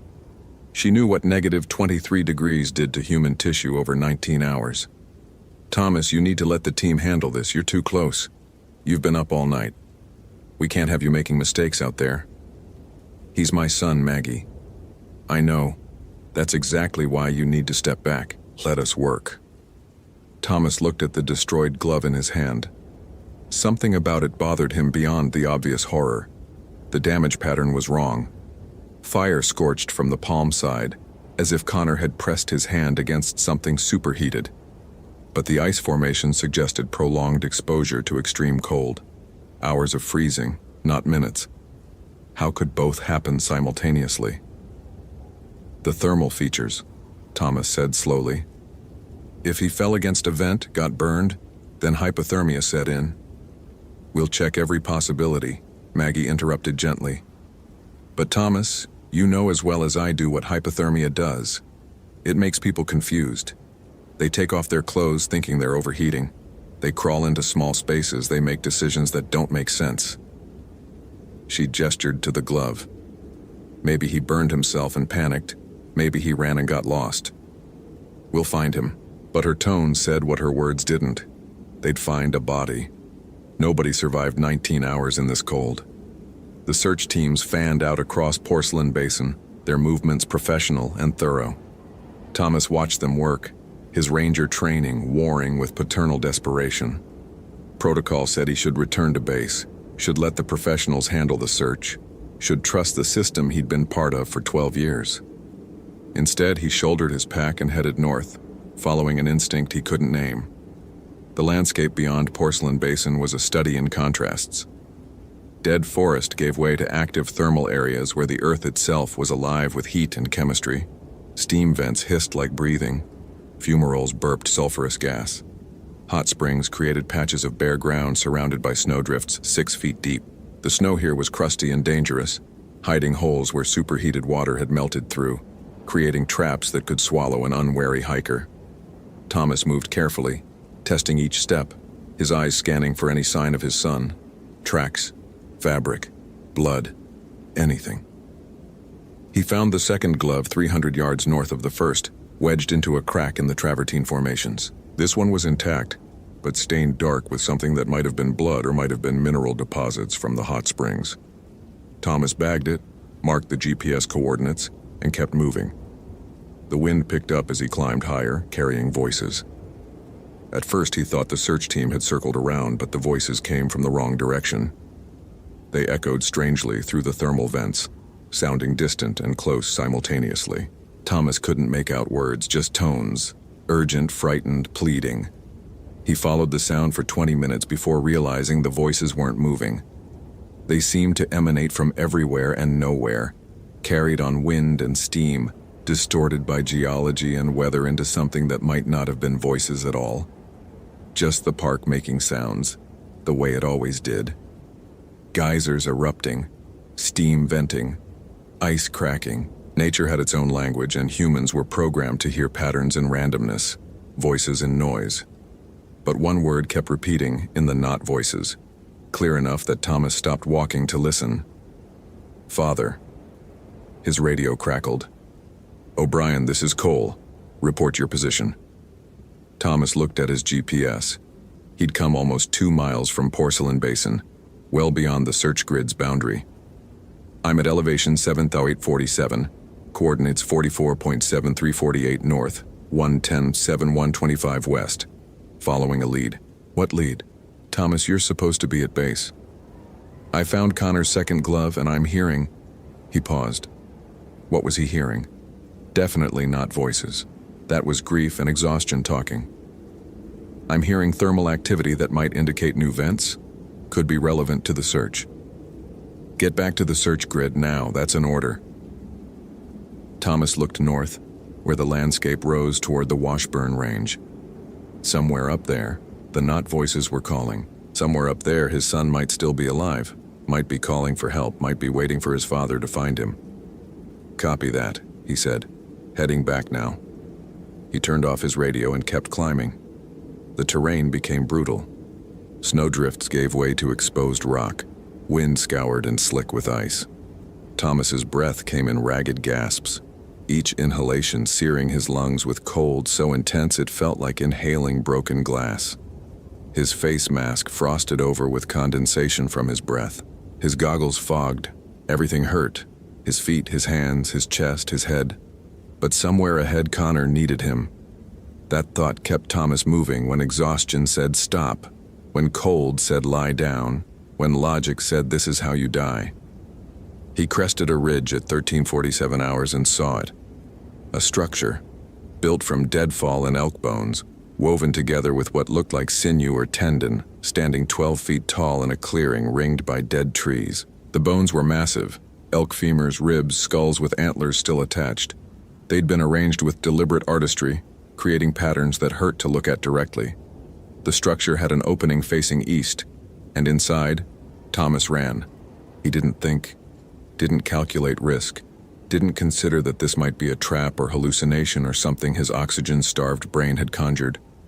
He just ran, slipping on ice, crashing through snow, racing toward the structure because he could see fabric inside. Red fabric, the color of Connor's jacket. "Connor!" His voice cracked with cold and fear. "Connor, I'm here." He reached the structure, dropped to his knees at the opening, looked inside. Connor sat against the back wall. His eyes were open. He was breathing. But something was wrong. His son had lost weight. Not pounds, but dozens of pounds. His face skeletal, his body emaciated in a way that should have taken weeks, not hours. His lips were blue. His fingernails were black. And his eyes were the wrong color. Not the brown Thomas remembered, but yellow. Predator yellow. "Dad?" Connor's voice was a rasp. "I'm so hungry." Thomas crawled into the structure, pulling emergency supplies from his pack. Thermal blanket, chemical heat packs, high-calorie energy bars. He wrapped his son in the blanket, activated heat packs, and pressed them against Connor's chest, hands, feet. "You're okay. I've got you. We're getting out of here." "Can't leave." Connor's teeth chattered. "It won't let me." "What won't let you?"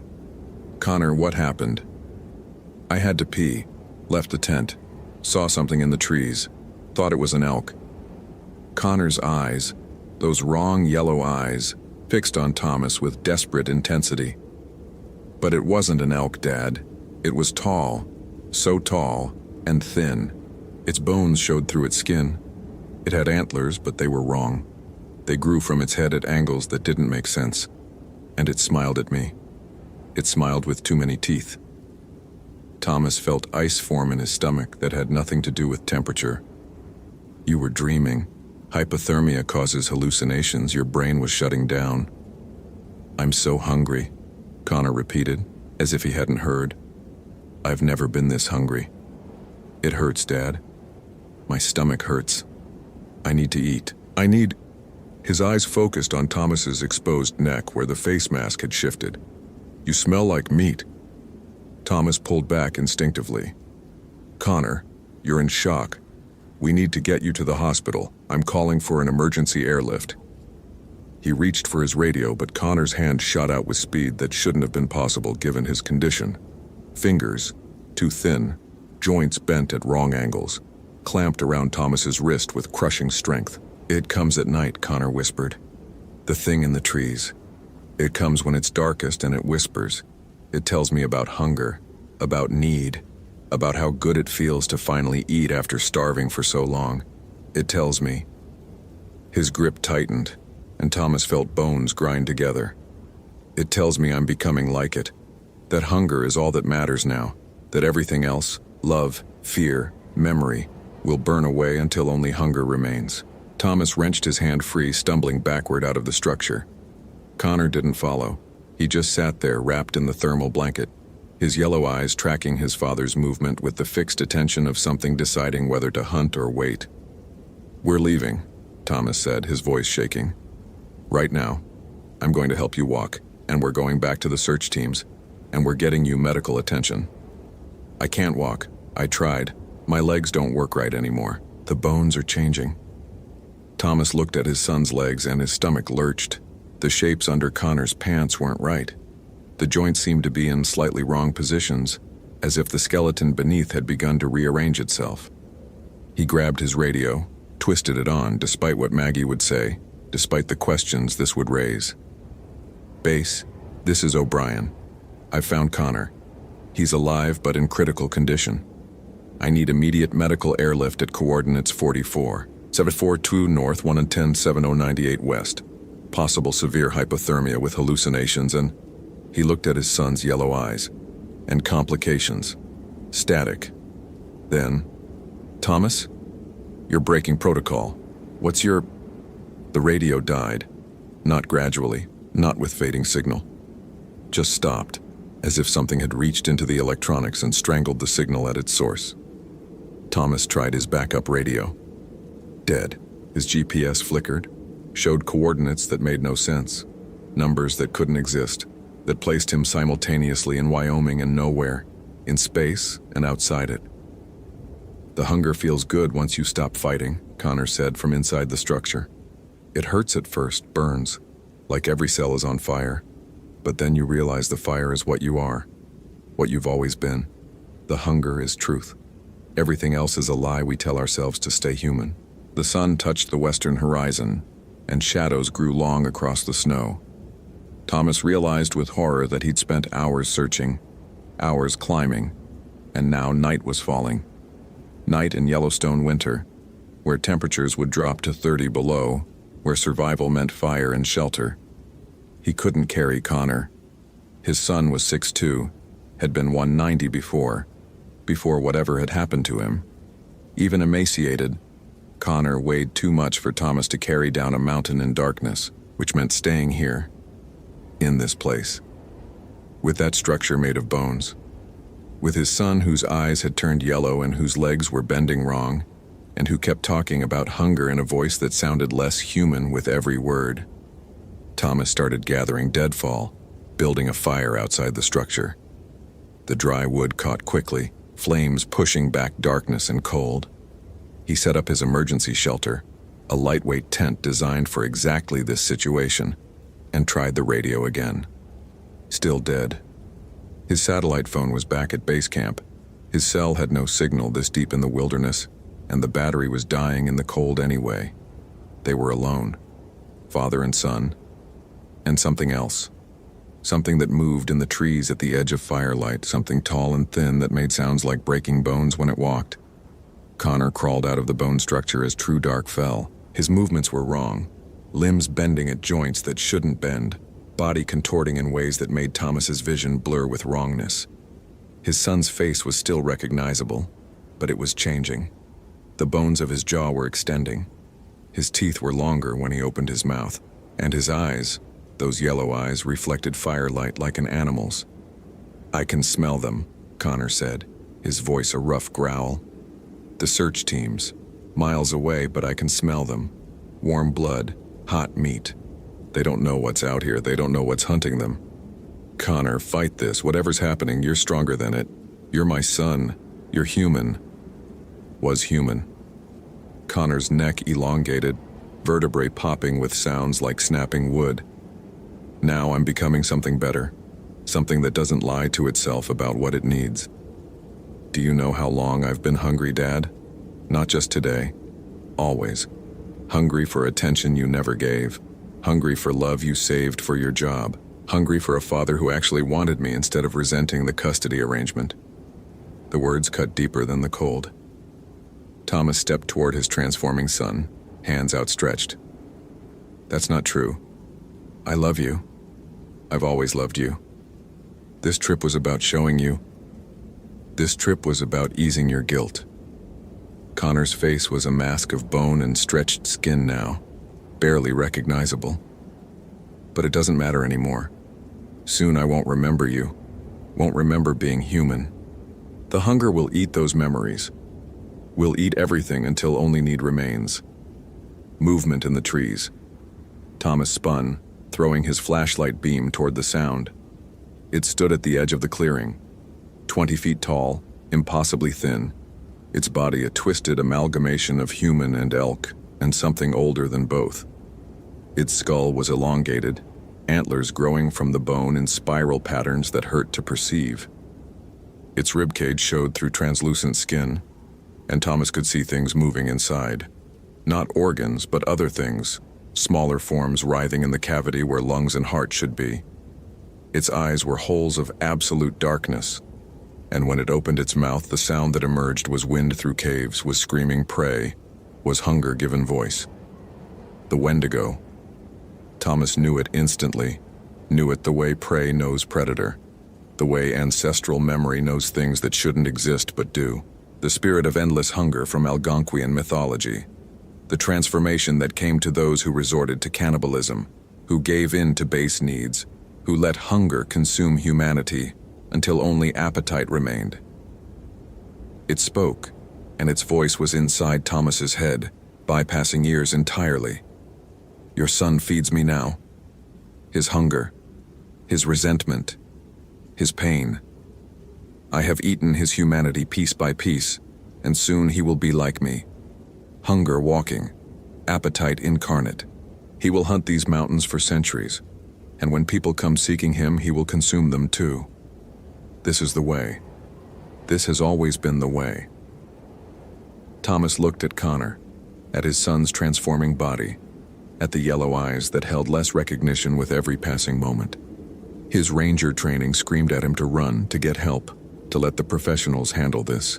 But his paternal instinct, the same instinct that had driven him into mountains in winter, that had pushed him beyond exhaustion, that had made him ignore protocol and orders and logic, told him something different. His son was still in there. Buried under transformation and hunger and the Wendigo's influence, Connor was still there. No, Thomas said quietly. The Wendigo tilted its massive skull. No. You can't have him. He's my son, and I don't care what you are or how old you are or what powers you have. You cannot have my son. Laughter like grinding ice. He is already mine. The hunger has taken root. The transformation cannot be stopped. In hours, he will be hunger incarnate, and in days he will forget he was ever human. This is mercy. This is evolution. This is truth. Thomas looked at the fire, at the flames that pushed back cold and dark, fire that humans had mastered millennia ago, that separated humanity from hunger, that made civilization possible, fire that transformed raw meat into cooked food, that allowed sharing instead of devouring, that meant survival could come through community instead of consumption. He grabbed a burning branch from the fire, held it like a weapon, and advanced on his son. Dad? Connor's voice, barely recognizable through the transformation, held a note of fear. What are you doing? Saving you. The Wendigo moved with speed that shouldn't have been possible for something so large. It was at the fire's edge in an instant, reaching for Thomas with hands that had too many fingers, each one ending in claws like broken antlers. Thomas swung the burning branch at those hands. The flames connected with the Wendigo's flesh, and the smell was wrong. Not burning meat or hair, but burning cold, as if ice itself could combust. The creature recoiled, its scream a sound that made Thomas's ears bleed. Fire, Thomas said, understanding flooding through him. You're cold, you're hunger and winter and endless need. Fire is everything you're not. He grabbed another branch, lit it from the fire, and threw it at the bone structure. The deadfall caught immediately, flames racing up the elk bones, consuming the sinew that held them together. The structure collapsed in a shower of sparks, and the Wendigo's scream intensified. That was sanctuary. The voice in Thomas's head was rage now, no longer calm superiority. Built over centuries, fed with the bones of those who gave in to hunger, you cannot destroy it. Watch me. Thomas grabbed Connor, his transforming, starving, changing son, and dragged him toward the fire. Connor fought, claws scoring deep cuts in Thomas's jacket, teeth snapping at his neck, but Thomas held on. Held on the way he should have held on during the divorce, during the custody battles, during all the times he'd let work take priority over family. He pulled Connor into the fire's center, into the heart of the flames, and held him there. The heat was agony. Thomas felt his clothes begin to smolder, felt skin on his hands start to blister. But he held on, held his son while the fire burned away whatever the Wendigo had infected him with, held him while Connor screamed and thrashed and begged. Held him because that's what fathers do. They burn if it means saving their children. The yellow faded from Connor's eyes. Slowly, so slowly the color drained away, replaced by human brown.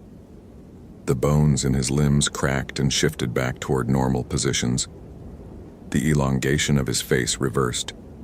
And finally, blessedly, Connor stopped fighting and started sobbing. "Dad? Dad, what happened? Why does everything hurt?" Thomas pulled them both out of the flames. They collapsed in the snow beyond the fire, steam rising from their clothes, skin red and blistered but alive. Alive and human and together. The Wendigo stood at the clearing's edge, and for the first time Thomas saw something in its expression beyond hunger. Rage, hatred, and maybe, just maybe, fear. "You have stolen my prey," it said. "Denied me my transformation. This is not ended. I am hunger eternal. I am need incarnate. I will hunt you and yours until the earth grows cold and dark. This I swear." "Then you'll hunt forever," Thomas said, his voice barely a whisper. "Because I won't stop fighting. Not for my son. Not ever." The Wendigo screamed, the sound shattering trees at the clearing's edge. And then it was gone. Not fading, not walking away. Just gone, as if it had never been more than shadow and story. Thomas held Connor as his son shivered and wept, both of them burned and bloody and traumatized but alive. Above them, the stars wheeled in sky so clear and cold it looked like scattered diamonds. In the distance, Thomas heard engines, snowmobiles. The search teams finally reaching their location following the fire's beacon. "I'm sorry," Connor whispered. "I said terrible things. Things I didn't mean. You weren't yourself." "No." Connor met his father's eyes. "I was myself. The angry parts I try to hide, the hungry parts. It just made them bigger. Made them everything. But they were mine, Dad. My anger, my resentment. It just fed on them until nothing else was left." Thomas pulled his son closer. "Then we'll work on that. Together. We'll figure out how to feed the good parts instead of starving them. Deal?" "Deal."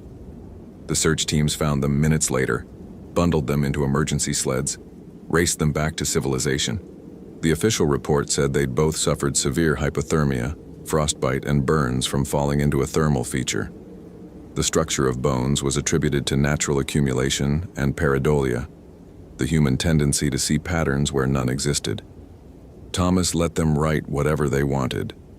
Let them explain it away with science and statistics. He knew the truth. His son knew the truth, and somewhere in the mountains of Yellowstone, where winter turned brutal and shadows grew long, something ancient and hungry knew the truth too. It would wait. It would watch. And someday, when guard dropped and hunger grew strong, it would try again. But not today. Today, Thomas and Connor O'Brien would heal, would talk, would rebuild the relationship that had nearly been consumed by neglect and resentment, would feed love instead of hunger. The Wendigo could wait forever, but Thomas had his son back, and that was enough. 3 months later, Thomas stood in the ranger station processing paperwork when his radio crackled to life. "Station 5, we've got a hiker reporting unusual sounds near Porcelain Basin. Possible thermal activity or wildlife. Can you investigate?" Thomas looked out the window at Yellowstone's spring landscape. Snow had melted, revealing meadows of new grass. Tourists had returned, filling the park with life and noise. Everything looked normal, safe. But he remembered winter, remembered hunger, remembered yellow eyes and bone structures and things that shouldn't exist. "Copy that," he said into the radio. "Heading out now." He grabbed his pack, checked his supplies, and this time, he made sure to bring matches. Lots of matches. Because hunger was patient, and winter always returned. Hope you felt genuine terror. If you appreciate authentic horror rooted in real folklore, consider following for more stories. Which moment scared you most? Share your theory about what happened.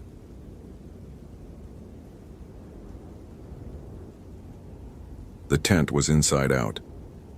William Archer stood at the edge of the campsite, his breath forming small clouds in the October air, and tried to make sense of what he was seeing. Not collapsed, not torn down, not even damaged. The entire structure had been inverted, stakes driven through fabric that should have been interior, guy lines attached to what had been the floor, the rainfly now serving as ground sheet. Someone had methodically disassembled Madison Garcia's tent and reconstructed it in perfect reverse, leaving her sleeping bag arranged neatly inside, zipped and smoothed as if waiting for her return. William had been a ranger at Glacier National Park for 19 years. He'd seen bear attacks, hypothermia deaths, falls from cliffs, drownings in glacial streams. He'd once spent 4 days searching for a geologist who'd walked into a blizzard and been found 300 yards from his research station, frozen solid with his notebook still clutched in his hand. But he'd never seen anything like this. The campsite itself occupied a small clearing 2 miles up the Grinnell Glacier Trail, elevation 5,200 feet, coordinates 48.7519 again, 113.7261 W. Madison Garcia, 24 years old, doctoral candidate in environmental biology from the University of Montana, had been conducting research on pika populations above the tree line. Her permit allowed her to camp here for 2 weeks.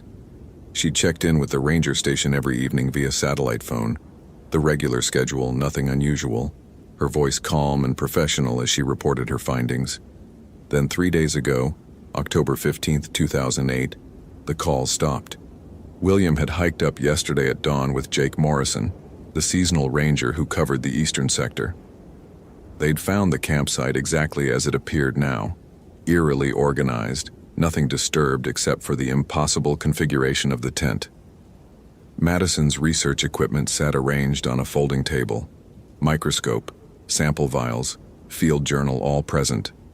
Her food cache hung properly from a tree branch 20 feet off the ground, bear-proof and untouched. Her Garmin GPS unit lay on a flat stone, powered off, last recorded waypoint showing coordinates that didn't exist in this sector, a location that would place her somewhere beneath Grinnell Glacier itself. Jake had wanted to radio it in immediately, get a full search and rescue team mobilized. William had agreed, following protocol, but something about the scene made him hesitate before calling it in. The precision of it, the deliberateness. This wasn't the chaotic aftermath of an animal attack or the scattered evidence of a panicked flight. This was a message, though he couldn't read the language. Now, standing here alone on his second visit to the site, he'd sent Jake back to coordinate with the SAR team while he conducted a more thorough investigation. William felt the familiar tightness in his chest that had nothing to do with the altitude. The same sensation he'd experienced 6 years ago, when they'd found David Chen's body. He pushed the thought away, forcing himself to focus on the present. The temperature had dropped 15 degrees since yesterday, unusual even for mid-October. His Motorola radio crackled with static, though they'd had clear communication from this elevation before. The Douglas fir and western larch surrounding the clearing stood absolutely still, no wind moving through their branches despite the frigid air suggesting an approaching weather front. William walked the perimeter of the campsite, eyes scanning for tracks, disturbances, anything that might indicate where Madison had gone. The ground was hard-packed dirt and exposed rock, not ideal for preserving footprints, but he found several near the tent. Madison's hiking boots, women's size 7 tread pattern matching the Merrill Moab she'd listed on her permit application. The prints led toward the trail, then simply stopped 15 feet from the campsite, as if she'd vanished mid-stride. No, not vanished. William crouched down, examining the spot where the tracks ended. Scuff marks in the dirt, deeper impressions, the kind made when someone stumbles or is pulled off balance. And there, barely visible in the thin layer of frost that had formed overnight, other prints. Larger, barefoot. Human-shaped but wrong in their proportions, the toes too long, the arch too deep, the stride impossibly wide. 6 feet between steps, maybe more. William's hand moved instinctively to the canister of bear spray on his belt. The prints led upslope, away from the trail, toward the higher elevations where the tree line gave way to alpine tundra and exposed rock. He pulled out his own GPS unit, marking the location, then followed the tracks. The temperature continued to drop as he climbed. William's thermometer read 38 degrees Fahrenheit, but it felt colder, the kind of cold that penetrated clothing and settled into bone. The trees thinned, their branches increasingly deformed by prevailing winds and shortened growing seasons. At 6,400 feet, he reached the last stunted whitebark pines, their twisted forms creating grotesque silhouettes against the gray sky. The tracks were easier to follow now, pressed into patches of old snow that lingered in shadowed crevices. William moved carefully, his breathing measured, eyes constantly scanning the terrain. The GPS showed he was heading northwest, toward the glacial cirque that held Grinnell Glacier itself. The massive formation sprawled across the mountainside ahead, its blue-white ice darkened with rock debris and meltwater channels. He'd studied the history of this area. The Blackfeet people had called these mountains the backbone of the world and considered them sacred. They'd had names for these peaks long before white settlers arrived with their surveying equipment and their own labels. Names that carried warnings. Stories about things that lived in the high places, creatures that walked like men but weren't, spirits that fed on more than flesh. William had dismissed such stories as folklore, the kind of cautionary tales every culture developed to keep people from wandering into dangerous territory. But after David Chen, after finding his partner's body in a cave system that shouldn't have existed according to their topographic maps, William had started paying closer attention to the stories the old-timers told. A sound reached him, distant, carried on air that remained unnaturally still. A voice, perhaps, singing or chanting in a language he didn't recognize. The words seemed to bypass his ears entirely and resonate somewhere deeper, in his sternum, his spine, the hollow spaces behind his eyes. William stopped walking. The sound faded, replaced by absolute silence. No birds, no insects, no wind. Even his own breathing seemed muted, as if the mountains themselves were holding their breath. He found the first cairn at 7,200 feet. Not a random pile of rocks left by hikers marking their passage, but a deliberate structure. Stones stacked in precise order, largest to smallest, with a bleached piece of driftwood thrust through the top like a spear. Dozens more cairns surrounded it, creating a rough circle perhaps 60 feet in diameter. Each one identical, each one oriented to face inward, toward the center of the circle where the snow had been cleared away to expose bare rock. Symbols covered the exposed stone, not carved but painted, using something dark that might have been charcoal or might have been blood. William recognized some of them from the research he'd done after David's death. Anishinaabe pictographs, similar to rock art found at sacred sites across the Great Lakes region and into the northern plains. Thunderbirds, underwater panthers, wendigos. The word formed in his mind before he could stop it. Wendigo, Wedico, Weedicow. The pronunciation varied by tribe. Cree, Ojibwe, Algonquin. But the meaning remained consistent. A cannibalistic spirit. A monster created when humans violated the ultimate taboo.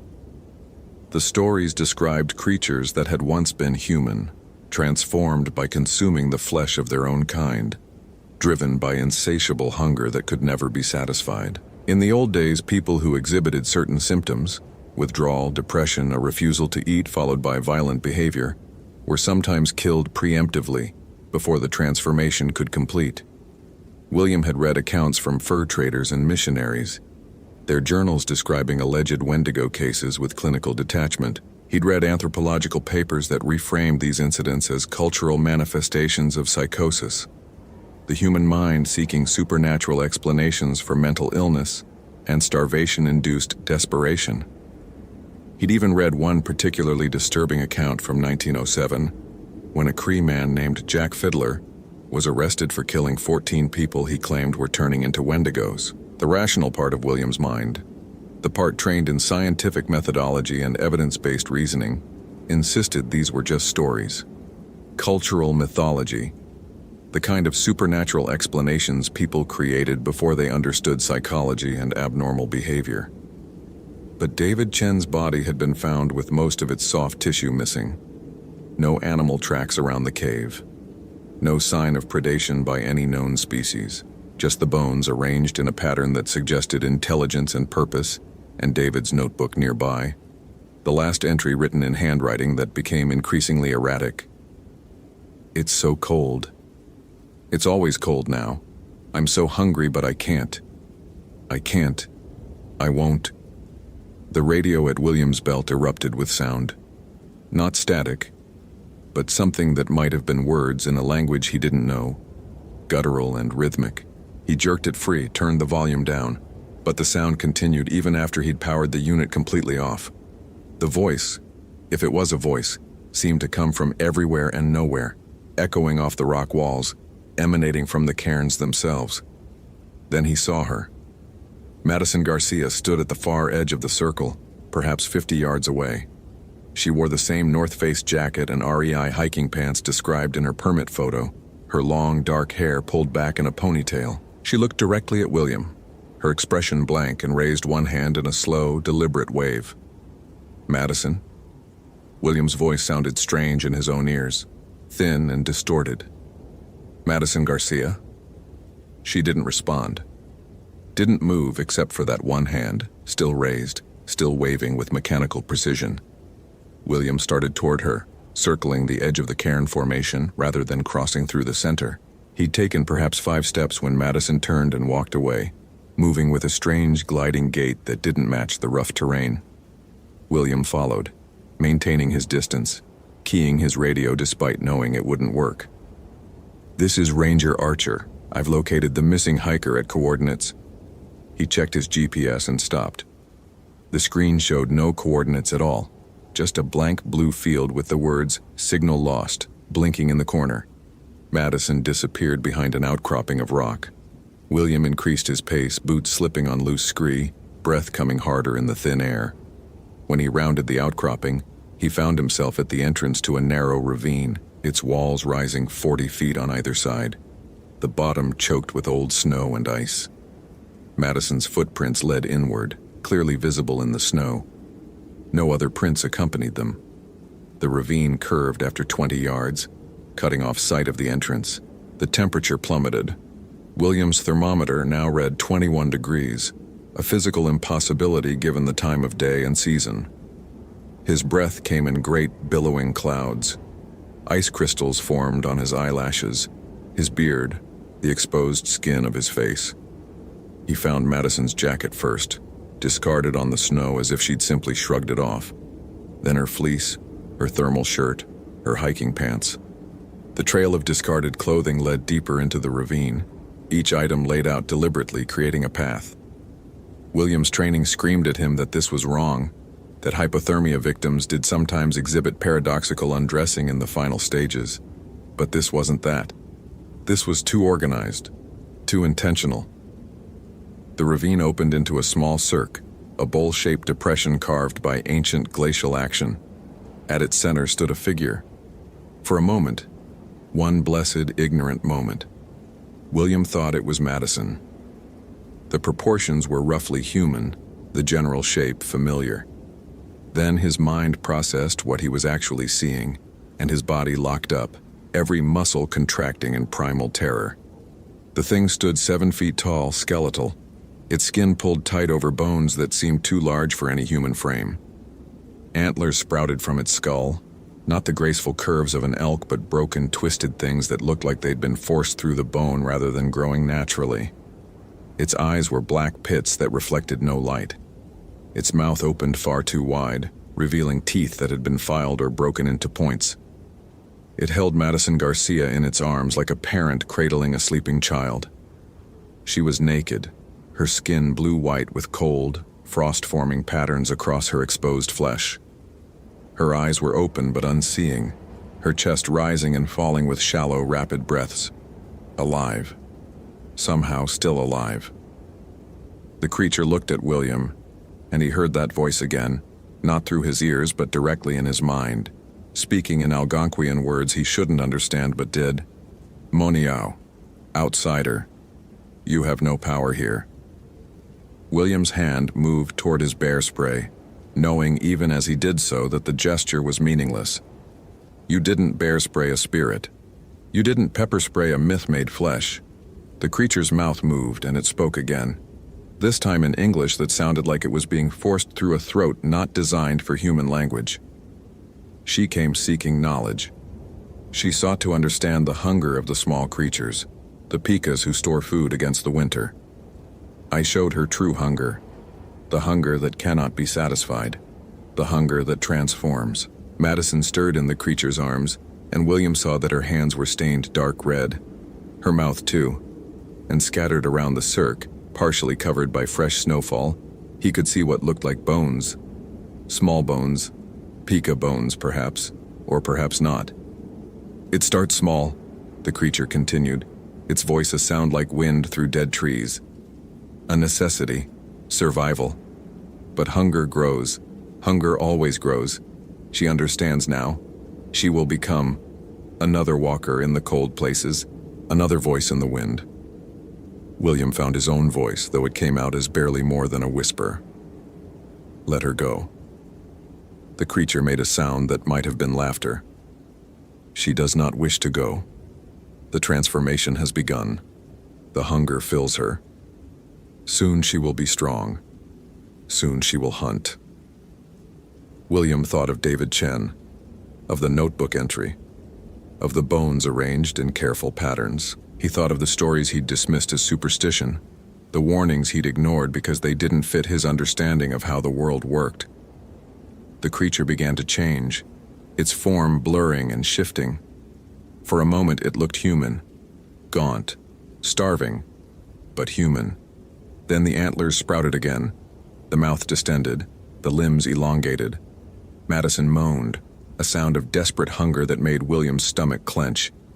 He did the only thing he could think of. He ran, down the ravine, slipping on ice, careening off rock walls, his mind blank with terror. Behind him he heard movement, not footsteps but something else. A sound like wind and cracking ice and bones grinding together. He didn't look back, couldn't look back. Every survival instinct he possessed screamed at him to run faster, climb higher, get away from that place. He burst out of the ravine as the sun touched the western peaks, late afternoon light turning the snow golden red. The temperature immediately rose, climbing back to something approaching normal. William kept running, following his own GPS track back toward the campsite, his lungs burning, his legs trembling with exhaustion. The radio squawked with Jake's voice suddenly clear. William? William, you there? SAR team is assembling. They'll be on site by 0600 tomorrow. What's your status? William stopped, bent double, gasping for breath. His hands shook as he raised the radio. Negative contact with the missing hiker. Continuing search. We'll maintain position at the campsite overnight. Copy that. You okay? You sound... I'm fine. Archer out. He wasn't fine. He would never be fine again. But he couldn't explain what he'd seen. Couldn't describe it in language that would make sense to Jake or the SAR team or anyone who hadn't stood in that cirque and looked into those black pit eyes. William reached the campsite as darkness fell. Madison's inside-out tent still sat in the clearing, that impossible construction that now seemed like a warning rather than a mystery. He built a fire, more for the light than the warmth, and sat with his back against a tree, his canister of bear spray in one hand and his radio in the other. The night grew colder, far colder than it should have been. William watched the tree line, seeing shapes that might have been shadows or might have been something else. He heard sounds, snapping branches, the crunch of footsteps in old snow, a voice singing in Algonquian. Around midnight he saw her. Madison stood at the edge of the firelight, naked and impossibly gaunt, her skin stretched tight over bones that seemed to have lengthened since he'd seen her in the cirque. Her eyes were black pits, her mouth opened too wide. William. His name in her voice, but wrong, distorted. William Archer, you should have stayed. The hunger is so beautiful, so pure. I understand now what David understood. Why he stayed in the cave. Why he couldn't leave. William's finger tightened on the bear spray trigger. David Chen was my friend. David Chen was your meal. Madison took a step closer, and William saw that her feet didn't quite touch the ground, that she moved through the air rather than across it. He fed me for weeks, kept me strong, kept me hunting. But I'm so hungry again, William. I'm always so hungry. She lunged, and William sprayed. The capsaicin mist passed through her as if she were made of smoke. Her hand, cold, so cold it burned, closed around his throat. He felt his body temperature plummeting, frost forming on his skin, his blood turning sluggish in his veins. "Feed me," she whispered, her breath a wind from the glaciers, ancient and pitiless. "Feed me and join me. We'll hunt together. Like you and David hunted together. Like you should have hunted together." William's vision darkened. His free hand scrabbled at his belt, fingers closing around something he'd carried for 6 years. A small pouch, given to him by an elder from the Blackfeet Reservation after David's death. Medicine, the old man had called it. Protection. William had taken it to be polite, never believing he'd actually need it. He tore the pouch open and flung the contents at Madison's face. Cedar ash, sage, tobacco, sweetgrass, and something else. Something that smelled of copper and salt. The substance burst into flame as it touched her. Not normal fire, but something blue-white and cold, burning without consuming.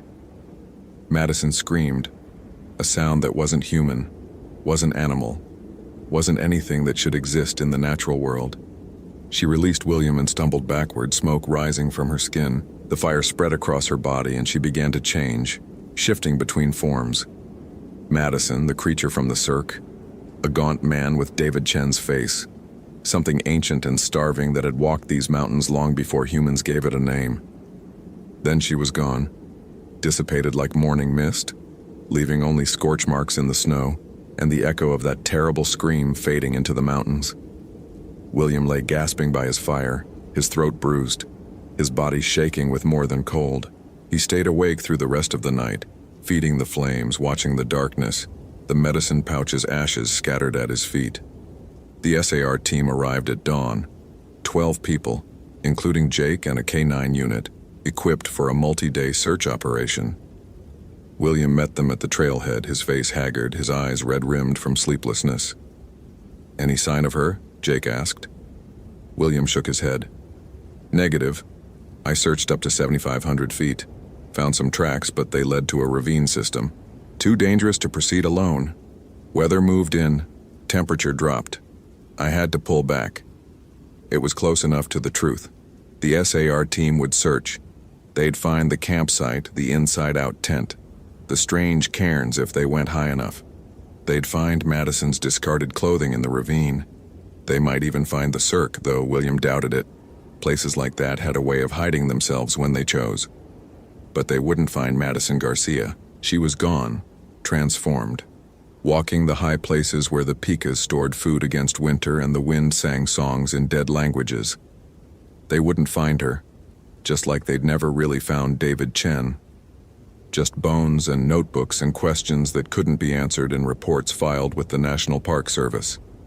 The official search lasted 6 days.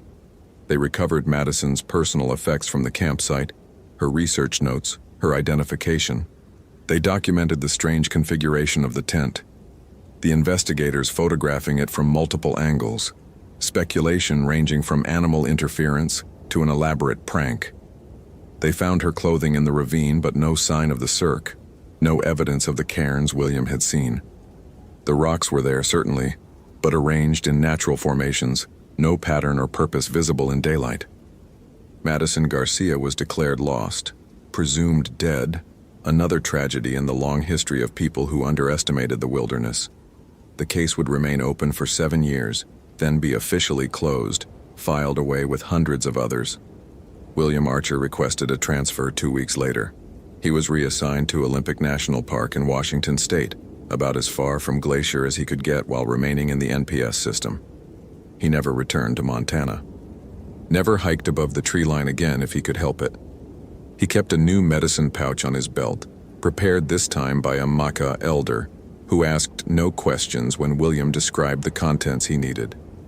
Sometimes, late at night, he heard singing in languages he didn't understand. Sometimes he saw shapes moving at the edges of campsites, too tall and too thin to be human. Sometimes his GPS failed for no reason. showing impossible coordinates, places that couldn't exist according to any map, but he didn't investigate, didn't follow the tracks into the high places. He'd learned his lesson, paid his price, survived where David and Madison hadn't. The mountains kept their secrets, and the things that walked there, the hungry ones, the transformed ones, the spirits wearing human skin, remained in the cold places, waiting for the next researcher, the next hiker, the next person who climbed too high and learned too much about the true nature of hunger. William Archer lived another 23 years. He retired from the Park Service in 2031, moved to Seattle, took up woodworking as a hobby. He died peacefully in his sleep in his apartment overlooking Puget Sound, his body discovered by a neighbor after 3 days.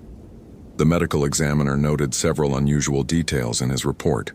The deceased's body temperature at time of discovery was significantly below normal despite the heated apartment. Frost had formed on the windows, unusual for the temperate climate, and though the man had apparently died of natural causes, cardiac arrest, common in men of his age, his face was locked in an expression of absolute terror, his eyes fixed on the ceiling, his mouth open as if screaming. The neighbor mentioned hearing something the night William died. Singing, she said, in a language she didn't recognize. Coming from his apartment, or maybe from somewhere much farther away, carried on a wind that smelled of ice and ancient stone and something worse, hunger, vast and insatiable, that could never be satisfied no matter how much it consumed. But that detail didn't make it into the official report. Just another old man dying alone, his secrets buried with him, the things he'd seen and survived consigned to memory and dust. The mountains remembered, though. The cold places kept their accounting, and when the wind blew down from the high peaks, carrying the scent of glaciers and cedar ash, those who knew how to listen could hear the voices singing in dead languages, calling to each other across the vast distances, forever hungry, forever hunting, forever waiting for the next person to climb too high and learn what waited there in the places where the maps ended and the old stories began. Hope you felt genuine terror. If you appreciate authentic horror rooted in real folklore, consider following for more stories. Which moment scared you most? Share your theory about what happened.